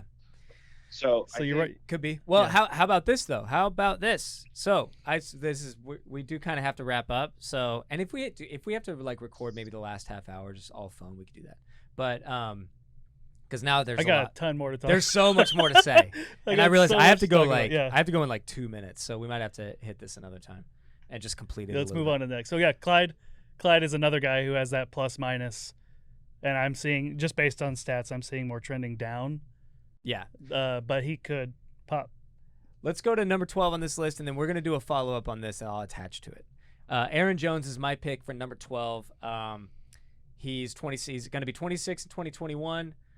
His per-game fantasy rank was 6th. His career touches is 780. His 2020 offense, the Green Bay Packers, was 1st overall in points per game. He's awesome. We just don't know what team he's going to be on. He would easily be higher in this if he was. The only knock on Aaron Jones, there's 2 knocks for me. His age, which is like, it sucks when you're doing these and you're like coloring them red or green or yellow. It's like 26 years old. Yeah, it's the same thing. Like I gave Kamara a yellow at 998 touches and McCaffery a red at 1,003 touches or something like that. Yeah, that's hilarious. It's like what we split. Well, yeah, and then some of these ages are like they're 3 months apart. Yeah, but one's 27, one's 27. So that's a knock on Aaron Jones. The other knock is he's the only one out of my list has 20 players on it. He's the only one on my list who is a free agent and potentially changing teams. Everyone else has been on the team that they were drafted by. And their role looks to be going up or staying consistent with what they already are. But, I mean, numbers don't lie. This dude is elite. When he touches the ball, he's an elite player. Yep. 5.7 yards per touch, 1.26 points per touch. How much do you give that just to a Packers offense, though? Well, I mean that's his efficiency on a per touch is excellent. I will say, like you watch that guy. There's a difference between him and Jamal Williams every single time they touch. I mean, we've been saying that since. I mean, who was the running back before that? Was it Jamal Williams? Remember, for 2 years we were like, "What? Why are they not?" Yeah, it may have been giving Lacy. him the ball. It was Eddie Lacy before that. Yeah. So I'm wearing different clothes right now because we had to cut the pod short last night. We all had shit to do real quick, and all of a sudden. So we left off on Aaron Jones. We have a lot more to get to, so we're going to wrap this up here today. So let's pick it up right where we left off. The last thing we said was that Eddie Lacy was one of the last ones that Aaron Jones we were wishing Aaron Jones would be starting over. I wanted to take a second, though. That's why I was bummed we stopped. I did want to say, Joe, you said something about we were talking about the whole Jamal Charles, Brian Westbrook, like Andy Reid produces elite RB1 guys, but then you pointed out, and this last year, Clyde Edwards-Helaire was not that, and you also don't like that the whole Andy Reid situation. You pointed out the Mahomes thing, that maybe Mahomes is changing things, because I believe Mahomes, there has not been an elite RB1 in that offense yet. Am I mistaken? Hey, this is Nolan. I'm going to jump in here real quick. I was mistaken. Kareem Hunt was the running back for the Kansas City Chiefs in 2018. He finished as the number 11 overall fantasy running back in PPR. However, the point we're about to get to is still something worth discussing. Back to the cast. No, but it's only his third year. But still, you'd think in an Andy Reid offense with the best quarterback, one of you made that point right before we stopped, that maybe Mahomes and the system is changing, that it's not quite as running back friendly. So here's how I feel about it personally. I feel like Andy Reid is not necessarily, with his tenure with the Chiefs, even been the most running back friendly. It's like it's been boom or bust, or like Kareem Hunt. I owned him. Perfect example. Fantastic, like the first part of the year, and have these games, and then like all of a sudden it's like, what happened to that guy? It's like he just quits giving him the ball, or he loves the throw. Like, yeah, but he still produces. I think it's splitting hairs a little. I think it's more taste because he's still an elite player, right? Like, you'd still rather have that guy in your fantasy league or team. Well, I mean, so here's how it is. It's like, yes, you do like him, but you don't like where his value goes. Yeah, because you have to pay top dollar. But yeah, I would rather have a different guy. But I mean, he's still super solid, and I think Clyde's going to be solid. Right. I just think that he's not where people put him at. I don't think he's top 5. I don't think he's top 8. I think he's 11 on this list. Yeah, and that's probably about where he should go. I think. Yeah. I mean, I think it's interesting because there hasn't been an elite RB1 with Mahomes yet. Was Hunt a part of that? No, he was gone before that. So it was like, who was it? It was like Damian Williams, 2019. Was it Charkandrick West? And then it was like guys? Spencer Ware, Charkandrick West, and LaShawn McCoy for a second or something. Didn't he come back for like 2 minutes? I can't even remember. But there hasn't been this elite RB1, this Jamal Charles, Kareem Hunt, Brian Westbrook that we were all thinking. Clyde could still be that. I just think I wonder, one of you kind of mentioned that it's been interesting since Mahomes came in. It seems like they're more like, let's see. But this is what I wanted to bring up, though. I think the Super Bowl showed a weakness and a chink in the armor of the Mahomes-Andy Reid system. And it's also what happened in the second half of the first game between Tampa Bay and the Chiefs. And I think Todd Bowles saw that. They obviously that first game was when Tyreek Hill scored like 3 touchdowns in 3 seconds. And in the second half, they didn't even – I think they scored like 7 points. And the reason being is because they just started playing hyper. It was like cover 4, 2 over, all deep ball, which you'd think every team would be just trying to do that. But I don't know if they aren't always or are sometimes. I don't know what it is, but Tampa Bay exposed something. And then what you saw in the second half of the Super Bowl, in the first drive of the second half of the Super Bowl, they came out and were all Clyde right out the gate. Mm-hmm. And I don't know if that could be a switch. Like, if every team in the league just saw Tampa Bay figure out the Chiefs a little bit, like really, really, really just play for the deep ball and make them just kill you by 1,000 little cuts, it's like you really can beat the Chiefs that way. You can really stifle what they're trying to do. And then if that's the case, I think that could be one of the reasons Clyde was so mediocre all years. They kept trying to play that old style where it's all Mahomes all the time, all throwing. So that would just be a little observation I would make. He has a lot of room to grow. He's still young, no touches, obviously one of the best offenses in football. He wasn't that particularly efficient based on some of this. And I know you were looking at some of that stuff, Big B, right? Do you have any Clyde analysis? I mean, I thought he looked great during the Super Bowl. Like, he was very efficient. Do you remember the second half? Like, they came out and they were just running Clyde, and it was effective. Yeah. He one thing that stands out is just like his points per touch is real low. Yeah. Among the people on this list, it was like 0.82. Okay. And I'll just go compare elite. Christian McCaffrey is 1.57. And could you imagine Christian McCaffrey on the Chiefs? Well, see, that's again. Could you imagine Clyde on the Panthers? Yeah, it'd be a disaster. Well, I mean, Mike Davis was putting up 18, 20 points a game. Would Christian McCaffrey be underutilized on the Chiefs? I think. I see what you're saying. You're making the opposite point. He'd have these boomer bust games. That's how I see it. And I mean, even with Jamal Charles would have it, and Kareem Hunt had it. I mean, Kareem Hunt would score 3 touchdowns in one game, and get 25 touches, and then like he'd go 3 games with, maybe 11 touches average. It's yeah, like, yeah. What it's like the usage is inconsistent. That's your main beef. And that's not even with. And like the thing is like he would get so many yards per carry, it would still like be a nice floor, but it's not like this with Andy Reid and him playing that style where he'll just completely abandon the run for a half, and then also with Mahomes, who just loves to air it out. It could be even worse for Clyde, but when he touches the ball, he's going to produce. But that's what I don't like, is that he wasn't that good when he touched the ball this year. He touched the ball almost 17 times a game. Yeah, he wasn't. You might be right, Joey, in terms of the inconsistent usage. That's what concerns me the most about Clyde, is that he just really wasn't that good this year, period. By any measure. He had moderately consistent usage and just kind of average. I remember his first game looked amazing. I do remember that. I was like, Jesus, this guy's unbelievable dynasty grab. And then from then on, he was just average or terrible at times. Or just, especially in that offense, man, it's that wide open. It's all Mahomes and Kelsey and Tyreek. So I'm a little torn on Clyde. Do you think in redraft he's fallen out of the first round? Because, last year people were taking him at 5. In a normal, he might still be there because the RB potential is still, like, he could still have top 3 overall upside. It might be tempting. And it could just be COVID offseason, didn't ever get his feet wet, trying not to – I don't know. I don't know what it was, but it wasn't quite what we all expected it to be. I still think he's definitely a top 12 dynasty player. He's one guy I would not move out of this list just because of the situation and age. Let's get into honorable mentions. We talked about Aaron Jones a little bit.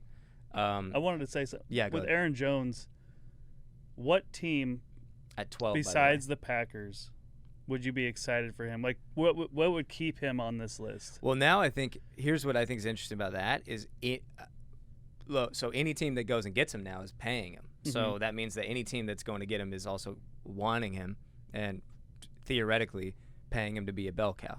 So you could just say any team, but obviously that's not true because there could be some terrible teams. Like, what if he goes to the Jets? What if the Jets double dip and they pay another running back a big contract? I don't know what his market value is going to be. What if he goes to the Cowboys and they get rid of Zeke? They deal Zeke. Well, that's what I think is interesting about the Cowboys is they got obviously all this young talent. They have Amari's contract and they have Zeke's contract, and we're about to get to him in the honorable mentions. I think Jones is going to warrant a bigger contract. I think just with his production over the last couple of years. Yeah. But don't you think people might think he's a system guy? He's been sharing touches his entire career. He's playing with Aaron Rodgers. I mean, I'm with you there, Joe. I do think that if they could, they probably can't. The Cowboys should be trying to offload that contract. I don't know if they can. I'm obviously not a salary cap expert, but he's one of 6 guys on my list that produces elite points per touch. No matter what. Yeah. So. But haven't we seen that issue before though?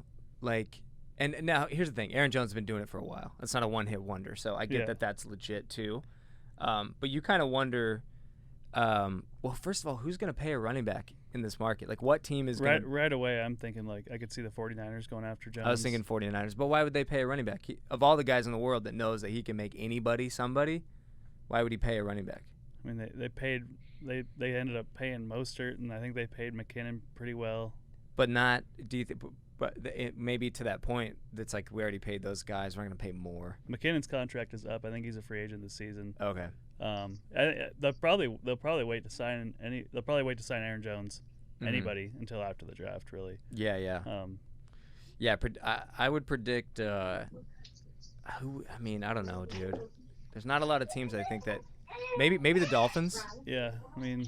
Aaron Jones, I think, is awesome. I just think, his landing spot that's why he's at 12, right? Because he's awesome, but we don't know where he's going to be, and that's a huge question mark, and I don't know what his usage is going to be like. He also, doesn't he kind of strike you as potentially the type of guy that might not be the best if you pay him? Like, there's not a lot of running backs that you trust if you pay him, and there's only an elite few that have that mentality of, like, you paid me, I'm going to go earn this shit. I'm going to be great. I'm sure. I'm not saying he's not that guy. I just don't know. So there's still a little bit of a risk there of like, oh, he's paid now. Maybe he's on a shittier team now too. I still think he's got that like underdog mentality. I think he came from UTEP, right? Like not a big school. But don't you think if you get paid? We need to do a get paid breakdown. every running back that's ever gotten paid and then what they did at least the next 2 years. Yeah. Or meaningful contracts, obviously, not every single running back. So, yeah, those you guys can get the Aaron Jones problems. I mean, Aaron Jones, I think, could be a massive value in startup or even trade value right now because of all these problems. He's a little bit of a risk because you don't know where he's going to go. But, 26. That's the arbitrage a lot of times in value is these unknowns, and maybe you can capitalize on that and get an absolute stud because everybody's worried about, well, he's not playing for the Packers anymore, maybe. Especially right now. Like in our Dynasty League, our trades are open. I don't know if Stritz is really smart, so he's probably not going to trade him away. But you could get somebody being like, I don't know.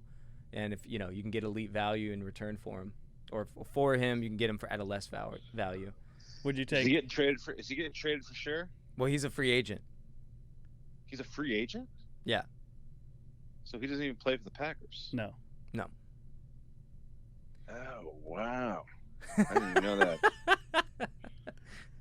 All right, That's interesting. Honorable mentions. And they drafted A.J. Dillon in the second round. So it's not, and he looked great. That's where I'm Dillon like, they're probably not going to pay him $30 million after drafting Aaron.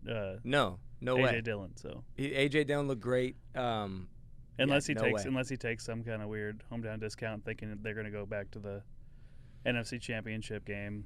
Yeah, I don't know their salary cap situation either. Too, do they have some? Maybe they got room. What about a franchise tag? I could see that. What about that? You don't hear that a lot with running backs, but that could be fun.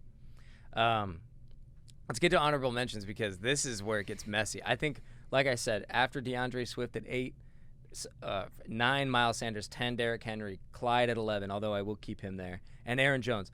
I'm open to all of those not being in the top 12 and any of these guys being in there, including a guy I left off of even the honorable mention list, which is David Montgomery. But let's talk about Josh Jacobs real quick because I think he's the most intriguing, and I think he's the most polarizing at this point compared to I know, Joey, you're probably going to be a pro Josh Jacobs guy. I'm kind of in between, and I know, Brett, you are particularly off the Jacobs wagon at this point. I'm anti-Jacobs at this point. You are anti-Jacobs. Josh Jacobs, real quick, go over his breakdown. He's 23 years old. His per-game fantasy ranking last year was 15th. Jacobs is going to be 24 in the... Are you sure? He will be, yeah. I checked. Oh, really? Yeah. I got that wrong? By the way, I said he's 23. I guess I'm right. Yeah. I meant he's 23 now, yeah. I meant that he was going to be by 24. By the end of the season, next season, he'll be 24 years old. old. I did it to the beginning. The age you're going to be when the season starts. So he might have like a December birthday or something. Yeah. So 23, 24, whatever. Pretty young, in that good range. 568 career carries. And last year he was in a top 10 offense. And this is what does concern me a little bit about Josh Jacobs. It's like he looked amazing his rookie year. And he was, I think, on anybody's list. If we did this list last year, I think he would have been at least top 10, probably top 8, maybe even higher going forward in Dynasty. And yet this year he was playing hurt a lot, right, Joe? Couple games. He had like a shoulder injury or something like that. And those tend to linger. So even if you're off the injury report, you might actually be in a lot of pain. I had him in a redraft league and I just kept getting disappointed by him. I needed him the most. He was definitely average or below average, and he felt that way the entire year. And it was a concern going into the year. I know me and you, Joey, we talked about it a ton and kind of went back and forth on it about, are they going to involve him in the passing game? And nah, not really. Not really. A little bit, but not really that much more. Gruden said that there was blurbs, Joey, about how they're going to throw to him more, and then that seemed exciting, and that didn't really pan out. He ended up being... I think it panned out. I think his targets didn't increase by much over between the year before and take a look at it. And last year. I'll take a look at it real quick. My concern with him is that he was featured, touched the ball about 20 times a game. He averaged 20 touches a game. 20.3. Wow. But only produced 0.75 points per touch. So that's what I was going to say. He's extremely inefficient. He felt a lot to me like Clyde.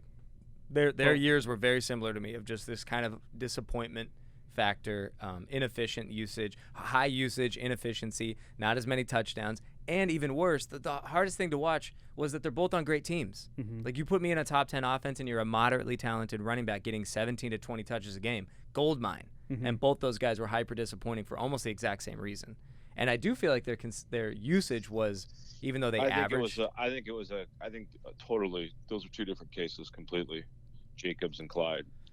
I think Jacobs was dealing with a pretty weak offense compared to Kansas City Chiefs. I think Jacobs was getting most of the attention from the defense as compared to Clyde, who, they're going to be looking at Kelsey and Tyreek. Mm-hmm.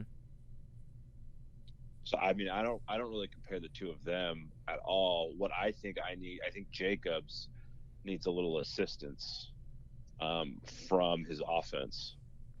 So they were a top. Do you know they were a top 10 points? Yeah, but that's a lot of garbage points playing from behind, fourth quarter. Derek Carr having like stupid endings to games. Like it's not really conducive to the stats are lying a little bit there.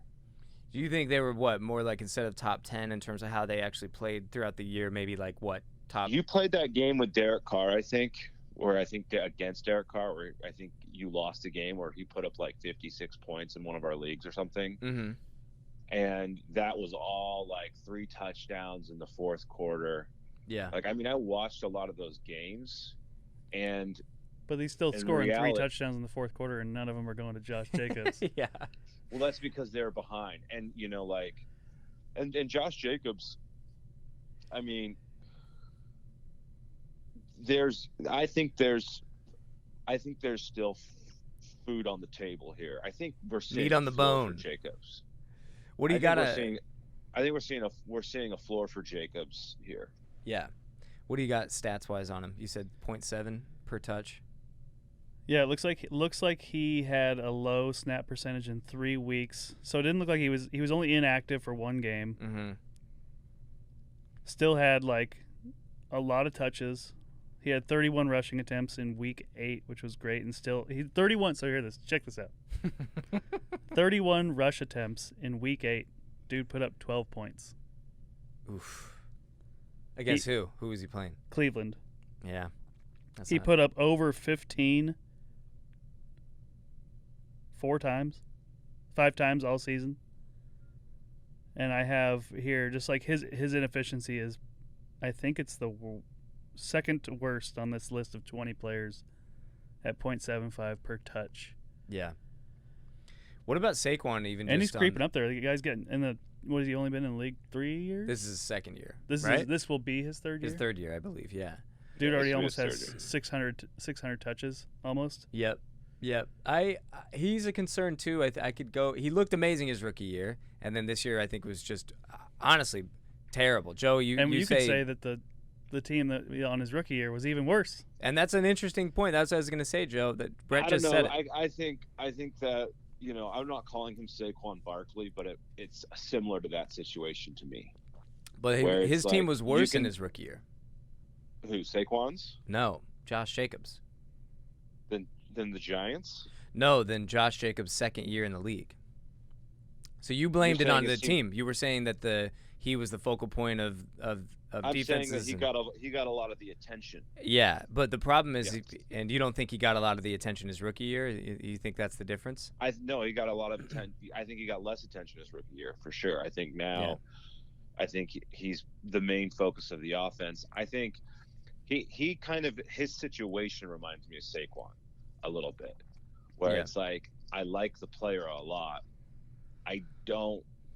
The team is the issue that scares me, and it could be like that's what's going to happen. Like if this guy doesn't pan out to what we want him to be, it's going to be because of I'd like to see. I don't. We'll do a more deep dive on Josh Jacobs because I'd like to see a stats breakdown. Saquon Barkley's the team he was on was ranked 31st in overall offense and looked that way. Josh Jacobs was his team he was on ranked 10th overall on offense, and the team looked a little worse than that. You're talking about an offense with this year where they didn't have Saquon Barkley most of the year. Yeah, and they looked that bad in the first 2 games with him. But it'd be fun to look at, to your point, Joe, if there maybe is some deep dive analysis that the 10th overall ranking is a facade. Well, you're gonna have and to maybe go there's a little something bit else with there the eye. too. You're gonna have to go a little bit with the eye test, and I'm just watching every game. Like I'm watching Derek Carr play these. No defense is really afraid of Derek Carr. So the way you see it, maybe this is, if I can sum it up, you're dealing with what you have is a mediocre offense, and you have a horrible defense. So you have an inefficient offense for the entire first half, maybe even 3 quarters, while the defense is giving up points. So Josh Jacobs not getting a lot of scoring opportunities or touch opportunities because of inefficiency on offense total. And then third quarter, fourth quarter rolls around, they're down by 80. So now the defense is opening up, but the air game is opening up. Now this is then my second concern then about Josh Jacobs. Why is he not getting those targets then?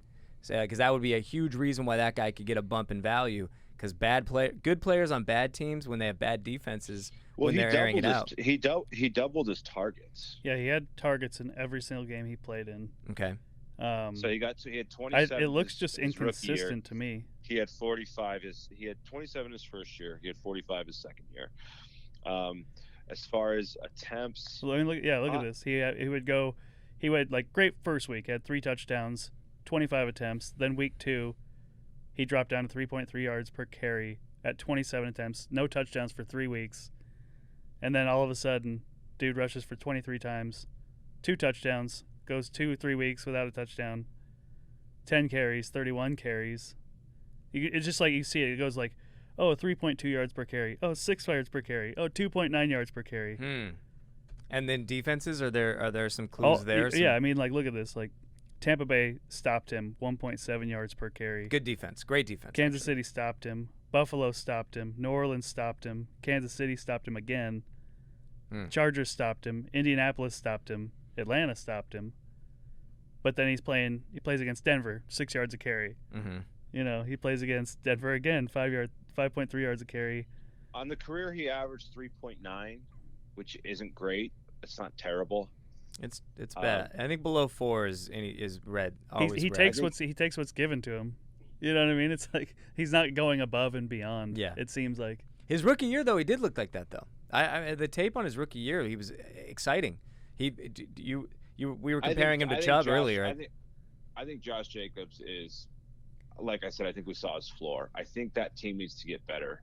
I think if you look at that game with Mariota, I was hoping a Mariota switch because that team just looked more exciting. I just wonder how much better they're going to get than a top 10 offense.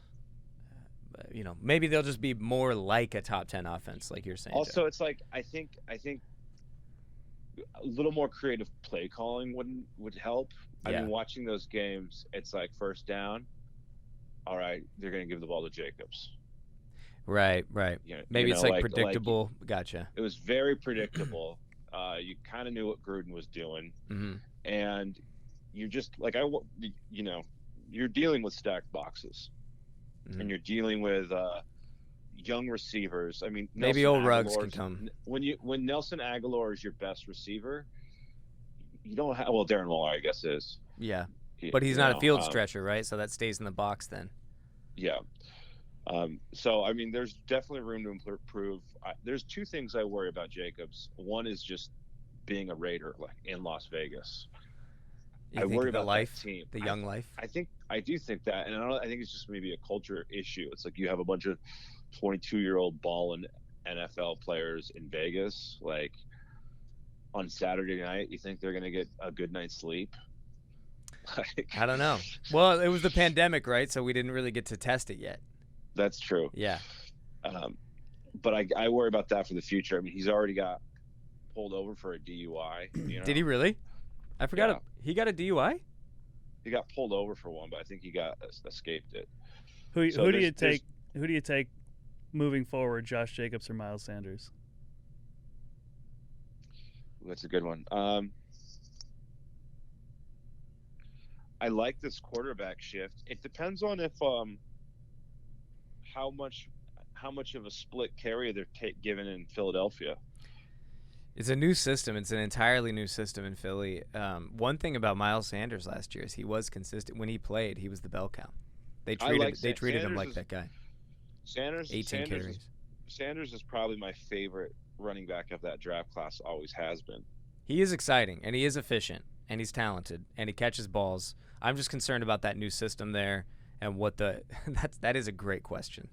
I think Sanders has higher upside, and he's been more consistent in his career. But Josh Jacobs, at least there's more of a safety there. I mean, worst, like you said, Joe, his floor. Worst case scenario, maybe you got the 15th ranked running back at 23 years old. That's a solid back-end RB2 with clear RB1 upside. But I don't think he has top 5 upside anytime soon. I wouldn't say it's impossible, but I don't think that's really a high likelihood in the cards for Josh Jacobs.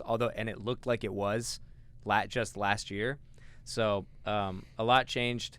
I think he was – maybe you're right, Joe. Maybe there was a lot of stacked boxes, and he was definitely playing through a shoulder injury. Let's get to Zeke, another honorable mention, who I had in my – I'll tell you guys, my first iteration of this list, I had in the top 12. I had Zeke in the top 12, and I had David Montgomery in the top 12. And you talked me out of Montgomery, and I'm potentially might be switching that back. I need to do a more of a deep dive on what the hell happened on those last 4 games, because something happened. Anyways, we're on Ezekiel Elliott. Obviously, his situation, he's getting up there in age. This is going to be his 6th year in the league, even though he's only 26. This is his 6th season in the league. He finished at 17th in his 2020 per game fantasy rank. His career touches a bright red of 1,654. And his offense rank in 2020 on the Dallas Cowboys offense was 17th. Let's get the obvious out of the way. Dak Prescott gets injured week 4, changes everything. He was hyper good. He was easily a top 5 running back for the first 4 games of the season with Dak. And I think he's a great this is exactly my style of play. In redraft, I would be all in on Ezekiel Elliott. And if I was trying to win a championship, I would be all in on trying to get Zeke for one more year with Dak, because I think that offense is explosive, and but from a dynasty perspective, major concern. I think I don't know how you have Aaron Jones in the top 12 and Zeke out of it. It's touches. That's just I mean, it doesn't matter to me. Well, it matters to me. That's why I have That's no brainer to me. Get Zeke in there. I mean, the guy's been top 5 his entire career, and he's still on a Cowboys. Aaron Jones doesn't even have a team right now. I can respect that. You got to think about it. And you're talking about touches? You talking about touches? Well, do you think? What about like Le'Veon Bell? There's always that year. I think getting ahead of it is better than being behind it. Yeah. You know, I think this could be the year where we start to see Zeke fall off. Like you said, the guy's average, 1,654 touches. Super inefficient on this list on my list right here. He's This is 2020, right? The stats you're about to say are not career, right? This is 2020 stats. I think this is career for me. Okay. So 0.63 points per touch in his career. Yeah. Jesus. When you touch the ball that much, he averages 14.6 points per game. That's 2020. Yeah, but I think 2020 is a tough one because of Dak. It's just, I mean, they didn't give him a rest. No, but it was different, right? I mean, it was overnight. Pull it up on Sleeper. You look at the first 4 games of Dak, beast. 27, 20, 17 first 3 weeks. Then 19 against Cleveland. He was still good. Is this projected? 27, 20, 17, 19, 23 the first 5 weeks. There you go. I think Dak got hurt either week 4 or week 5. Then 10, 8, 8, 8. Boom. 19, 1, 13, 7. And, they had, not only did Dak get hurt, Dalton got hurt too. Yeah. Some of those games. O-line started to deteriorate. That beautiful offensive line that he was running behind for the first 3 seasons has slowly become, it's almost not even there at this point. But you just said it, Joe. Those are the stats that I'm looking at, man. Like, and you made a point about him or Aaron Jones. It's like, I get that. With Dak, 26 years old, does he have that Emmitt Smith, Frank Gore type body type where he can keep pushing it? And I have Aaron Jones higher just because it really is just the touches. But I did have Zeke in the top 12 before this. I do think Zeke is I actually want to state something very clearly. I think Zeke is a terrible dynasty grab. I think it's. But he's better than Jones. Maybe it's debatable. That's why we're talking about it. But I think I think he's a terrible dynasty grab. He's getting out. This is his 6th season. His touches are way high. I think that his contract is untenable for that team for what they want. You crazy. We need a you crazy button. Yeah, I think, and he's become less efficient. But I think the problem is a lot of his inefficiency in 2020 was post Dak getting hurt, and I think it's almost not even fair. The only concern would be with the Saints, no Drew Brees, Kamara's still a stud, right? Well, okay, take Zeke and give him 16 touches a game. Mm-hmm. What is he going to do? Is he going to put up points still? On a good team, yeah, he'll score his touchdowns for sure. I mean, but they never give people like Kamara and stuff. They're getting 16, 17 touches a game, and they're putting up 6 touchdown games. Yeah, I just see the only way Zeke scores a ton of points is if you give him 25 carries, right, and 6 targets. What happens? What do you call a ton of points? Well, his ton of points, like 20. No, his 18 to 22 touch range is going to produce 20 points a lot of times because he'll get 100 yards and 30 yards catching, 30 yards receiving, 90 to 100 yards rushing, and a touchdown. I'm just very normal. Looking at his touches though, it's like almost 2,000. Yeah, I mean? Yeah. Like at what? Almost 2,000, 1,600. 1,600. I think you guys are concerned far too much about touches. Well, this is more the dynasty conversation, Joe. It's not. So I personally think that he is great for this year. I think that if you can get him at a discount because of age in dynasty and you're playing for this year, it's like Derrick Henry. Go get him. But I think in terms of a dynasty play, you're looking at a guy that's crested. I think he's crested, and if you have Dak, that's helpful. But I don't know, man. I think that the Cowboys would be wise to get out of that contract if they can. I don't know if they're going to be able to, but maybe then another year or two of quality Zeke, as long as Dak is there and the offense is as excellent as it was for those first 5 weeks. How many touches do you think LaShawn McCoy had when he was 25 years old? 25? I don't know. Not many. We'll have to look that up at a different time. Cam Akers. Cam Akers is exciting. He's exciting because everybody was hoping. It's funny because you like Cam. You did or you didn't like Cam Akers pre-draft? I did not like Cam Akers pre-draft. Why not? I don't know. Nothing. Like I said, he seemed like a north and south runner. Okay. Just didn't have any. It just seemed like all of his production was big plays. Okay. Which I guess is a good thing. Well, but it just seemed like when I watched film on David Montgomery in college. Yeah. He made the plays. Right. Well, I think Cam Akers took them. You know what I mean? I think you might be. Correct me if I'm wrong. I think he was playing behind one of the worst offensive lines in all of college football, and a lot of people, the reason they did like him was because he made a lot of things happen for himself. Because his yards before first contact were as low as any running back in football in college football at the time. He was getting hit constantly early and having to play, make plays behind the line of scrimmage and make something out of nothing. Yeah, when I watched him, I wasn't like, oh, he's a good running. You know what I mean? Yeah. It was, it's like when I was watching people like Clyde in college and Dave Montgomery, even DeAndre Swift. It's like, man, they look really exciting. Yeah. They look special. Cam looks average. I'll give you that. Yeah, he's not special in my book. No, but if he's the bell cow on the Rams with that offense and with their zone scheme, their zone running scheme and their play action heavy. Also with the idea with Matt Stafford coming in, I wonder how much better that offense is going to be now. I like Cam Akers as I'm with you on this. I think he generally looked average. He touched the ball 12 times a game. And then what happened over the last few games though, when he started to take over? I'm just looking at averages here. He touched the ball 12 times a game over the course of a season. Mm-hmm. Put up 0.7 points per touch. Mm-hmm. And roughly averaged about 8 points a game. We need to do a deep dive on some of these guys that broke out last half of the season and break down what was there. With Zeke. Against Arizona, he, let's see. I mean, these are yards per carry.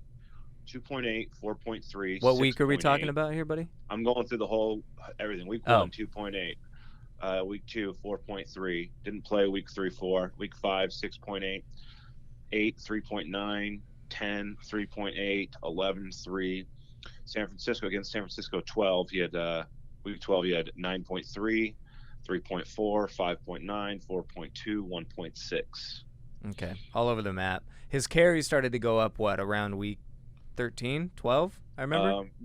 Week 13, he had 21, 29, 15, and 21. Yeah. And Bell you count. have 3.4, 5.9, 4.2, 1.6. And then you have total of 4 receptions over the past those 3-4 weeks. Oh, so he wasn't catching passes. He was not. But 4 receptions, yeah, he wasn't catching much. He was getting 20-ish yards, 20-ish carries a game, and not catching passes. Not many. Interesting. Okay. He was ranked. This is the 2020 per game ranking. Total overall was 46th.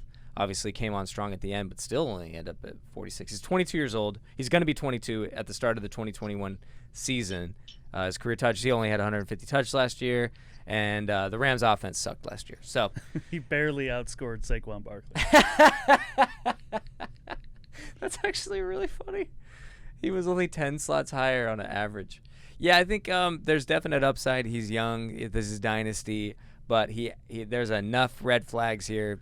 He seems like an average running back in terms of talent. They're not all gonna pop. If I had to bet on one that wasn't gonna be around in 2 years, it would be Akers. He does have that feel. He has that feel of like we were all hyped on Darrell Henderson too. Yeah, I know, right? Well, that's the other thing is like everybody started to get hurt in that offense one by one. One guy was hurt, then somebody else was hurt. But I think at the end of the year, everybody was healthy and he was playing. So if you're a second round draft pick and you're like this, you're this good of a running back, and you don't walk in and take the job from Malcolm Brown. I don't know why they love Malcolm Brown so much.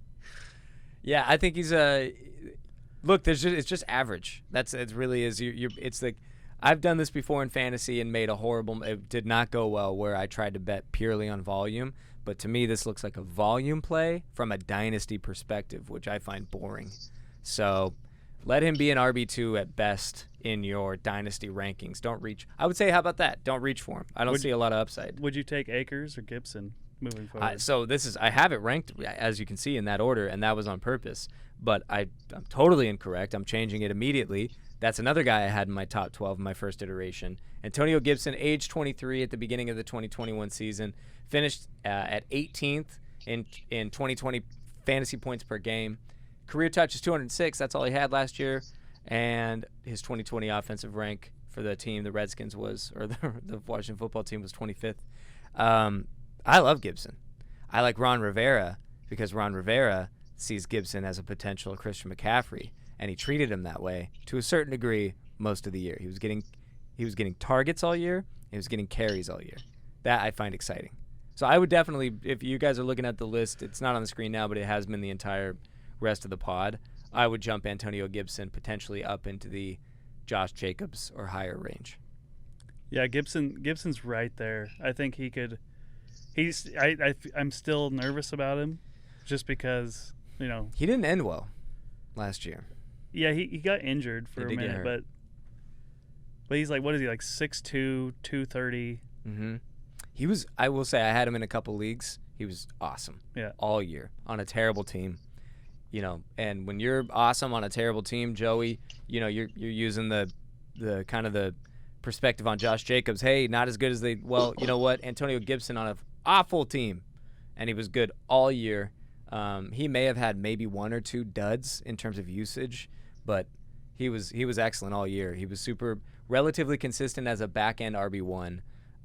If this offense can take a leap by potentially getting a better quarterback in the draft, and their defense is already excellent, so they might be able to get him a lot more possessions on offense.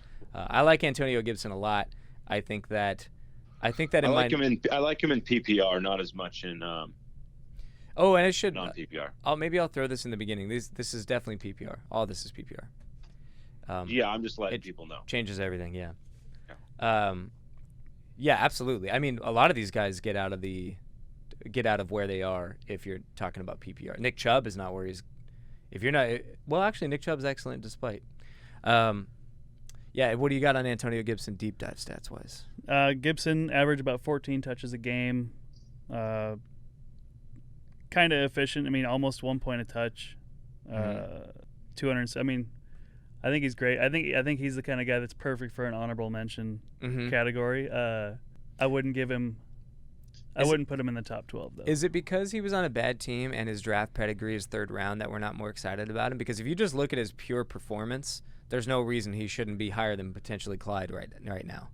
I'm just nervous because when he came in the league, I think they were like running back, wide receiver, / wide receiver. Right. Ty Montgomery. You got that. That's exactly where I was going with that. Like, okay. Yeah.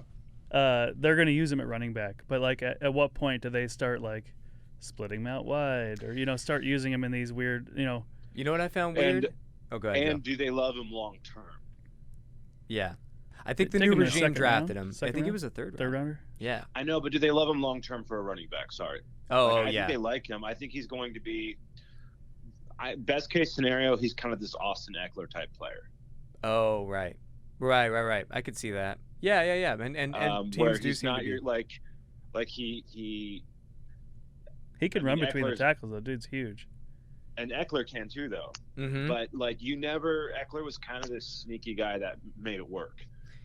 Yeah, and your point there, Joe. I mean, Eckler's been like top. I think he was even in games played last year. He was as efficient and as awesome as the year before. He finished top 5 in 2019. I mean, but the crazy thing about Eckler and the concern and why he's not anywhere on this list. My big concern is new offense because you're just saying that, Joe. This dude was getting 11 targets a game, which is pure. I think that's a system thing, hardcore. We're talking about Eckler, and so. Is Antonio Gibson ever going to be the type of guy that gets Here's what I think is interesting, is Antonio Gibson is like, oh, potentially receiver, right? It's like, yeah, but they had J.D. McKissick hyper involved in the running back receiving game the entire year. I always found that interesting. It's like if Gibson's such the receiving type guy, why aren't they more breaking up the running back carries more? Because I feel like he was still kind of the majority carrier there, where he was actually splitting. He was splitting the receiving reps mostly with McKissick, who's obviously a great receiving running back. But I always found that interesting. And so to your concern, it's like they treated him like they believed that he was a half and half guy, a running back and receiver, and we're going to give him both. What was Antonio Gibson's yard per carry? Can you see that on the year? I can see it on the year. It was 4.6. Solid. And a bad offense. I like Antonio Gibson, man. That would be a guy, if you wanted to be, this is kind of one of those bold calls if you're in Dynasty, either for a trade or in startup, to be taking, I could see taking Gibson over guys like Miles Sanders, DeAndre Swift, and Clyde Edwards-Helaire. I could make that argument, and I wouldn't think you'd be crazy to take him over all those guys because in a vacuum, he outperformed all of them. Looking at the Fantasy Pros trade chart value chart here, he is sandwiched right between Dobbins and Swift and ahead of Eckler. There you go. And I would take Dobbins over him just because of how exciting he looked at the end of the year and a lot of other variables we already talked about. But yeah, Cam Akers Antonio Gibson's great. Let's go to Joe Mixon as the last honorable mention. But there should be. Oh, do you want more? Insert fart noise. Joe Mixon. Yeah. Let's go to Joe Mixon. All right, partner. Joe Mixon, age 25. He's going to be age 25 in 2021. His 2020 per-game fantasy rank was 11th. That's actually better than I thought it was going to be. Career touches, 941, getting up there. And the offense he was on was ranked 29th last year. So much happened. He had a similar situation with Zeke. Obviously, homie got hurt. He got hurt. So it was a weird year overall, and it was the year that it looked like Joe Mixon might finally prove us, if you were a believer in him, prove us right. But it all went to shit pretty quick. I think I've had him in redraft 3 years in a row, and each year I'm like, why do you keep doing this to me? He's consistently a little above average when he plays. Yeah. But I saw so many games last year when he played. They're on the goal line, and they would run it with him 3 times, and he'd get stuffed at the 1 yard line every single time. He's a terrible goal line back. He's so uncreative. Just score, And then they put in Gio Bernard, and the dude would just walk in. Yeah, because Gio's probably one thing I do not like about Joe Mixon. Joey, I remember you kind of had this point about Christine Michael a long time ago. That's who Joe Mixon reminds me of in this particular trait. he does not look like when he runs the ball. It looks like he's just he's not actively aware moment to moment. It appears that he is just running. Like he's athletic, so he can kind of do some incredible moment-to-moment stuff, but his vision looks mediocre to potentially. I remember, Joe, we were talking about like Christine Michael. He was so athletic, but it seemed like he lacked any football intelligence from a running back perspective. Like he would just sprint anything he could even remotely see, would just go straight at it. I wouldn't put him that bad as Christine. No, I'm making a funny comparison. Christine had the worst contact balance that I've seen. Like of worse than Sean Alexander? Way worse. Oh. Way worse. Sean Alexander started to preserve himself, I think, as he got older. Yeah. And start falling. But Sean Alexander would fall ahead. Sean Alexander was probably annoyingly good at that, actually. Efficient with his going down. Yeah, so I'm going to fall ahead and get 4 yards on my fall ahead. I don't know, but God told him to. But yeah, Joe Mixon has this mediocre vision. I think that's a great one. At the goal line, the goal line requires either a lot of power or some creativity and vision, and he has neither. What I think he lacks is desire. Okay, you think so? I think out of all these players, we were talking about the people who got contracts, and now they don't care anymore. I feel like Mixon, and to an extent Zeke. Remember a couple years ago when you talked me into trading Zeke? It was that whole he doesn't look the same. He doesn't look the same. He loses one left tackle, and now he's not any good. Yeah. Yeah. I think with Mixon, it's just I don't know. He got paid. I feel like you can get in the end. I mean, I don't know. I'm not an NFL running back, but right. If you were Gio Bernard, a star high school running back. Hey man, it's all about desire. If you want that end I zone, believe it. I'm not going to judge a guy's hustle in terms of this elite talent, but I would have believed that desire would have something to do with it. Yeah, it's I think if you were to put, I'll just do something here. If you were to put Chris Carson on the goal line with the Bengals, dude's scoring. Yeah. You know what I mean? I feel you. You don't think Mixon has that? I don't think so. I think Mixon's career is, in my opinion, Josh Jacobs' worst case scenario. Okay.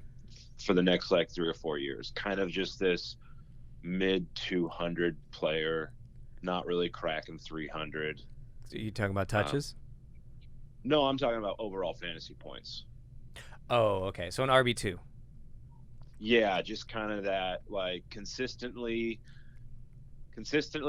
feeling like you're leaving stuff out there that you're leaving points on the board. Yeah, that Mixon does have that feel. He has his entire career. It always feels like he's underperforming.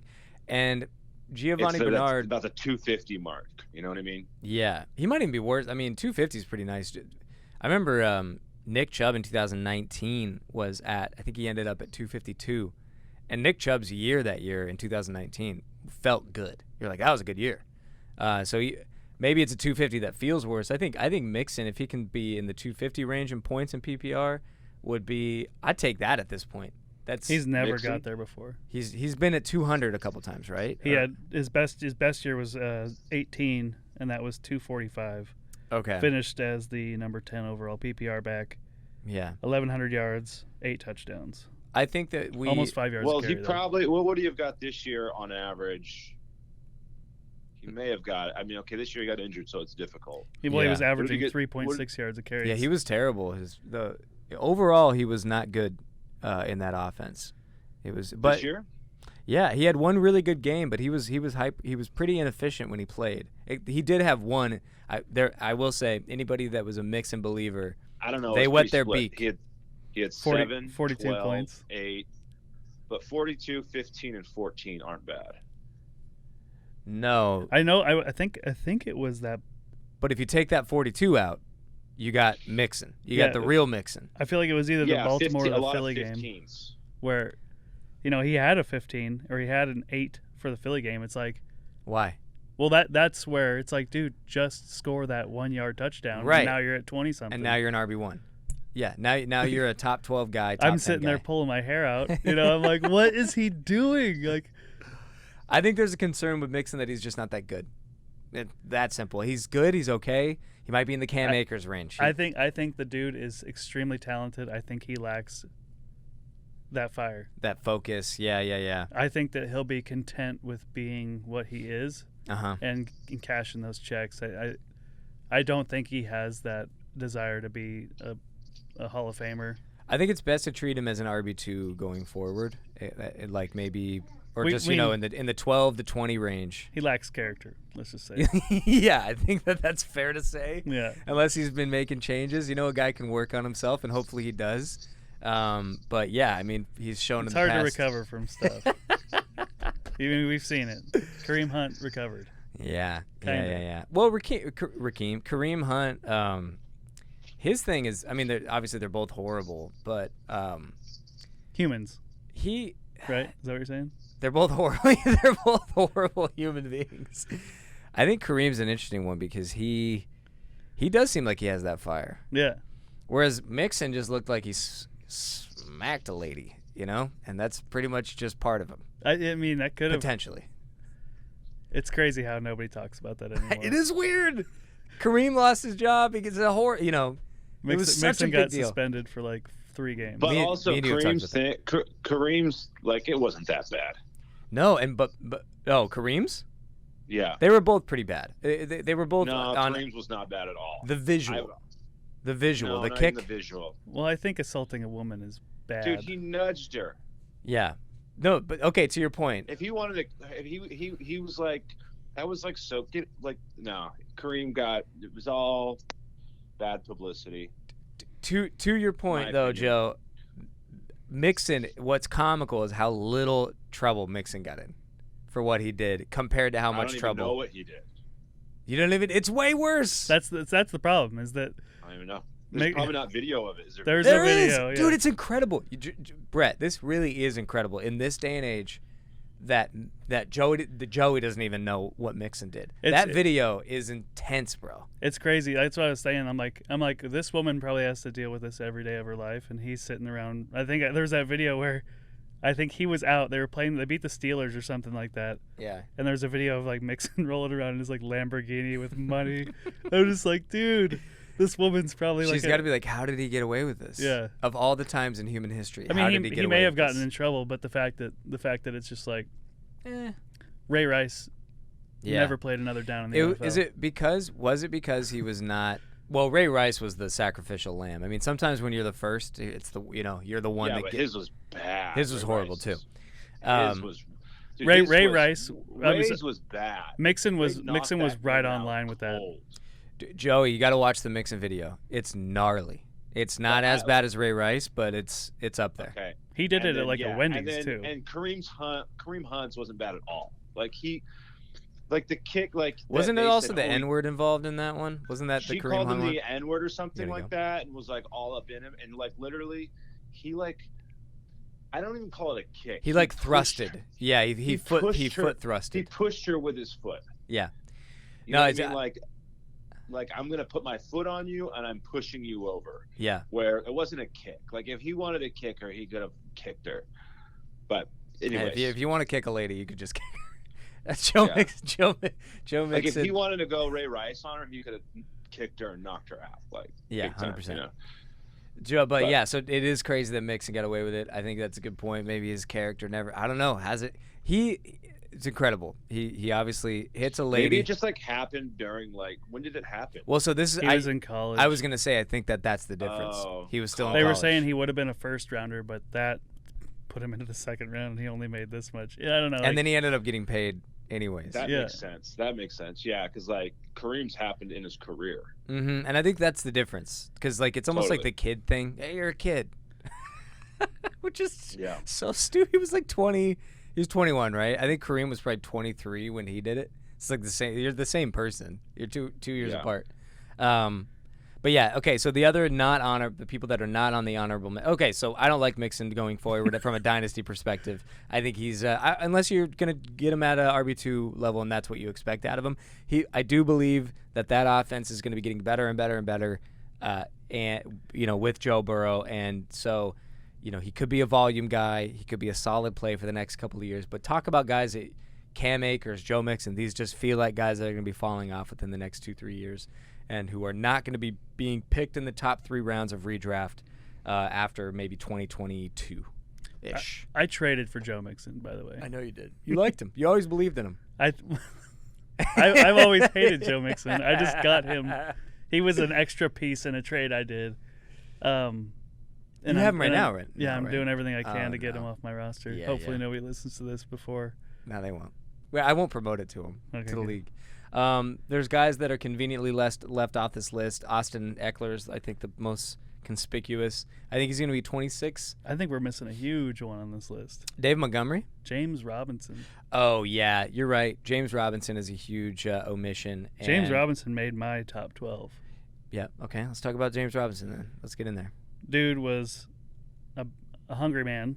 So he got 21, almost 21 touches a game, averaged 17 points a game, was finished as the number 4 overall running back. I think he's one of those guys, he went undrafted, and then he set like rookie records. Like he's like one of 3 undrafted running backs that's ever done this. 2 of them which like were never spoken of again. Yeah. But one of them was, I can't remember who it was, but he was Philip Lindsay.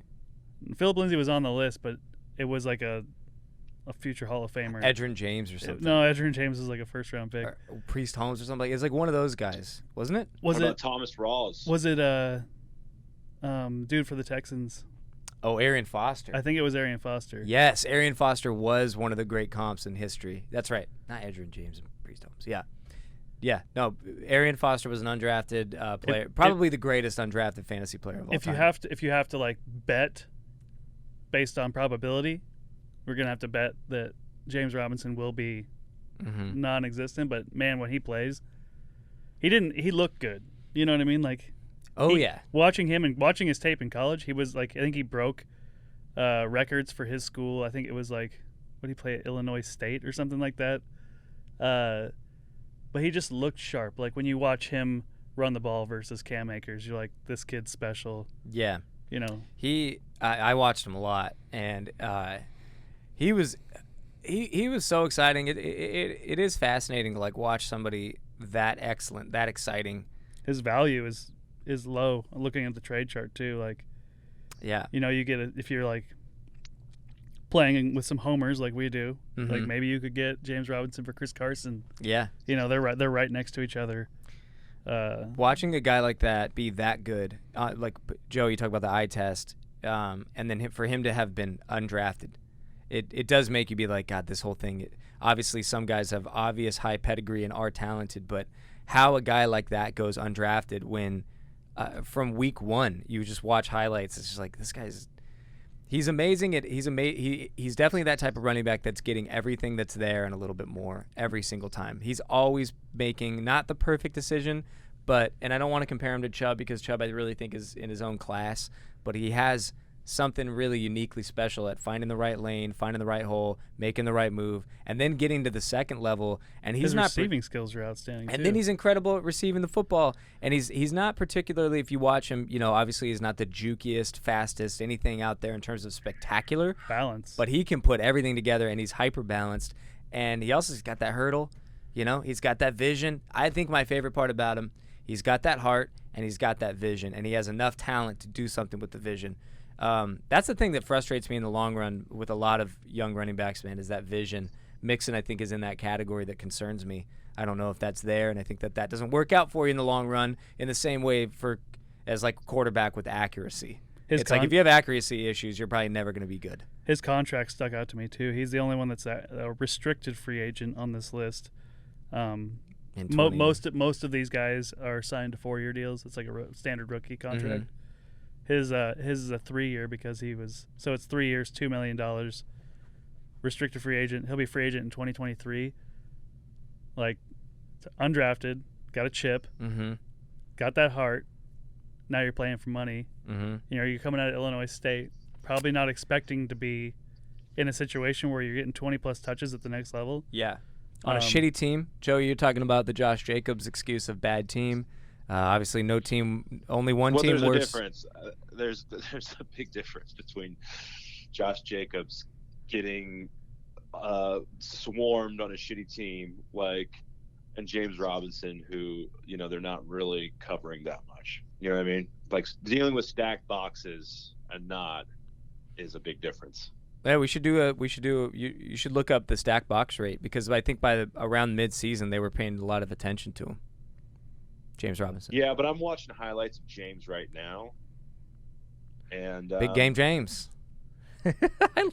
He's exciting, man. He did perform slightly better than Jacobs. They're 20.6 touches per game to Jacobs 20.3. Mm-hmm. And basically James Robinson scored about 3 more points a game. I think James Robinson is going to be a great guy to sell now or midway through this season, dynasty-wise. You don't think you doubt his long-term value? I don't. Well, it's not that. Here's how I feel about it. And this is just how I feel about all NFL. I feel like they know better than me. I feel like the pros and the analysts and the experts know better than me. What about Tom Brady? Greatest quarterback of all time, 6th-round draft pick. Quarterback might be an exception. But or Antonio Brown. As far as running, it's easy to pull out the two. But it's easy to pull out the Austin one Eckler. that make it. But Eckler. There's a reason why everybody goes to those guys. It's like Alvin Kamara, 3rd rounder. 3rd rounder is pretty high. Yeah, that's fair.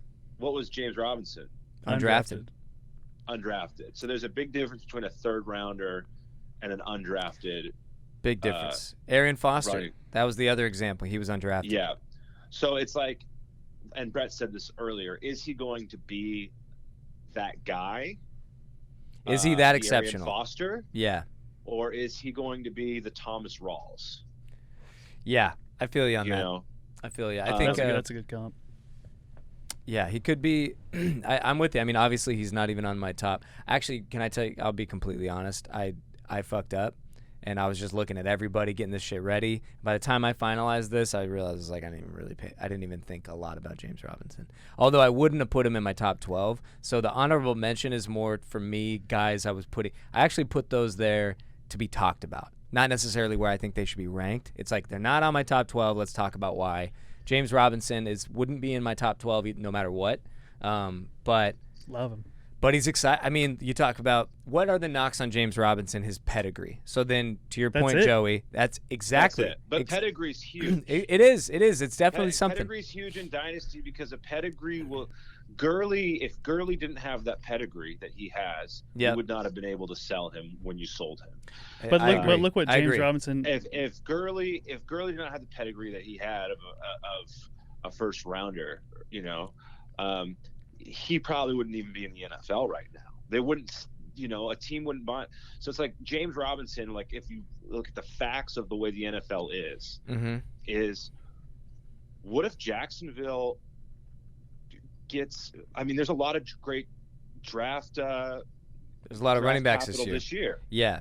And what if Jacksonville, pick up? Is Gruden Chubb still?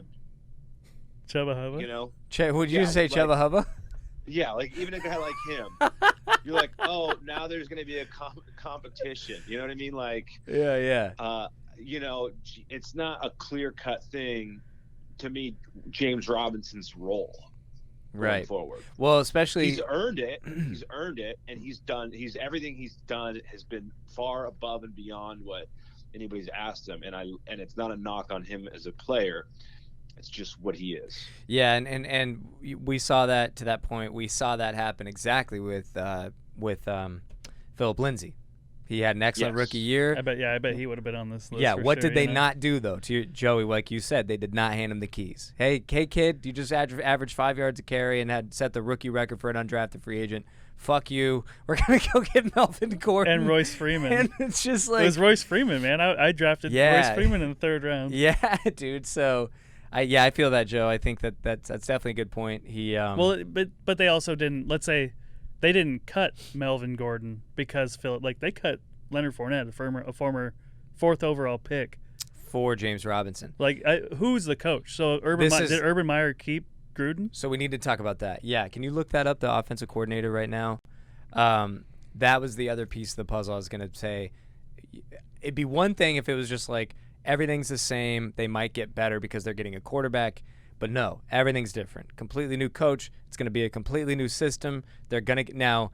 Hopefully, Trevor Lawrence makes them a better offense in general. So you could potentially. So that could be exciting. James Robinson is on a potentially better team on offense with the exact same role. But look, that team is going to look so different. Their running style is going to be different. They might use a different run scheme. That could happen overnight. I think they were running a power running system.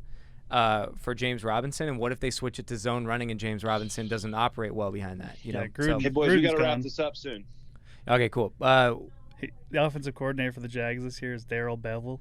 The Bev. Well, he runs the football. And passing game coordinator is Brian Schottenheimer.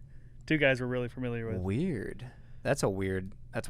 So, do you know anything about Urban Meyer in terms of his style? I've read a little bit. I couldn't find much, but in terms of his, is he going to be trying to bring as far? I feel like Meyer's like a spread it out, yeah, chuck it kind of guy. Okay, so yeah, I mean, I think he's one of the most exciting guys to have in general, and it seems like his potentials are everywhere. He could go he could be completely not even a starter by week 1 even. Well, that's why I think you should deal him. Yeah, I probably should. I have him, so do you want him? Yeah, I offered you Christian McCaffery for James Robinson and 2 first-round picks. Let's do a deal. All right, that was there's a few other guys discussed: Austin Eckler, David Montgomery. Gaskin was in my top 12, and that was only because it wasn't Gaskin in particular, but it was Gaskin / whoever the starting running back for the Dolphins is next year. Yeah, the running backs. That dude put up elite numbers this year when he was on the field. So 100%. It was crazy. I traded for Gaskin. I got rid of Gurley. I was very excited about it. I got a little heat at the time. A lot of people said bad trade. I said you watch. I loved it. I loved it. Thank you. I loved Gaskin. I had him in another league. 13 touches a game. He's got the same thing that Robinson's got for me. So. Yep, exactly. Very, very almost identical. I think Gaskin was a 6th rounder, so it's almost undrafted there, and I bet he'd be so pissed if you said he was almost undrafted. That's gonna be the most insulting thing to say to a guy who got drafted. Savon Ahmed was undrafted, and when Gaskin went down, stepped in and did the exact same thing. That's why I think if you put Najee Harris, Etienne, or even Aaron Jones in this offense, like you're looking at a top 5 running back. But to that point, so when things are said like that. The thing I always think is then the team should be smart enough to know not to go spend draft capital on those running backs. So, well, I mean, if a below average running back is putting up those kind of numbers, what happens when you get an elite level running back? Yeah, okay. It takes the pressure off of Tua, Yeah, but doesn't it seem like I get you, but with draft picks though, especially I think those guys are going to be 1st or 2nd rounders. It's like, or I mean, if you're thinking of it like a business owner and a strictly business, who's going to sell more jerseys? Or put more butts? Some undrafted free agent or some star running back? Yeah, fair enough. But yeah, so that would be the owner getting into the coach's ear and Brian Flores don't play that game. I don't think so. I don't think good coaches that know how to maximize, let's say, an undrafted player's value in their offense I don't think they play those games. Or at least they don't want to. Maybe the owner's like, yo, get him. I want Tua and I want Etienne. That sells us games. That sells us jerseys. I bet 100%. 100%. At the end of the day, it's a business, boys. But yeah. then if you get the referees involved. Now you got. At the end of the days, it's a business. All right. Yeah, I like Gaskin too. I have Gaskin and James Robinson. They both have the potential upside of what they were last year, which is top 12, and they both feel like, because of who they are and their pedigree, like they might be gone by week 5. So. Would you trade straight up James Robinson for Joe Mixon? It's a great question. Probably, yeah. Probably. No, I wouldn't do that. Why? It's tough. That's a tough one. I got to think about that. I got to really, you know what I got to really do? I got to go deep dive on those stats and see if I can make sure for sure what I've said about Mixon, which is what the eye test has told me. This guy is not that great. His vision is not that great. And I don't like running backs with bad vision. James Robinson's got that chip. He's got the chip, and he's got vision. He definitely has vision, and he's got heart. Character. Got tons of character. Tons of character. As far as we know, he has not foot pushed a lady yet. So, all right. It's not funny. Yeah, I mean it is. So, all right. let's go. Let's wrap it up. Gentlemen, thank you for joining. We got Joey at Cruz. Joey at Cruz over there in Spokane. Joey, have fun. How have the stocks been today? Took a dive today, but I'm doing all right. Yeah. You've been cooking on that. Hustling. We got a day trader. Dude, it's great. Like, this is a great thing, man. You're running a business. You have to go right now to go get your dough ready for the night. I think it's so fun. Like, I'm a business owner. Joey's out there freaking Wall Streeting from his house, just snorting coke every morning. You're building an unbelievable business, a pizza shop that's killing it in Seattle right now. But we're up early to talk fantasy because that's what matters most. True. All right. Hope you guys enjoyed. Subscribe to the channel. Please go on. If you like the podcast, go everywhere where you can find podcasts and subscribe and rate and review and do all that stuff because you know it helps. You get it. And see you next time.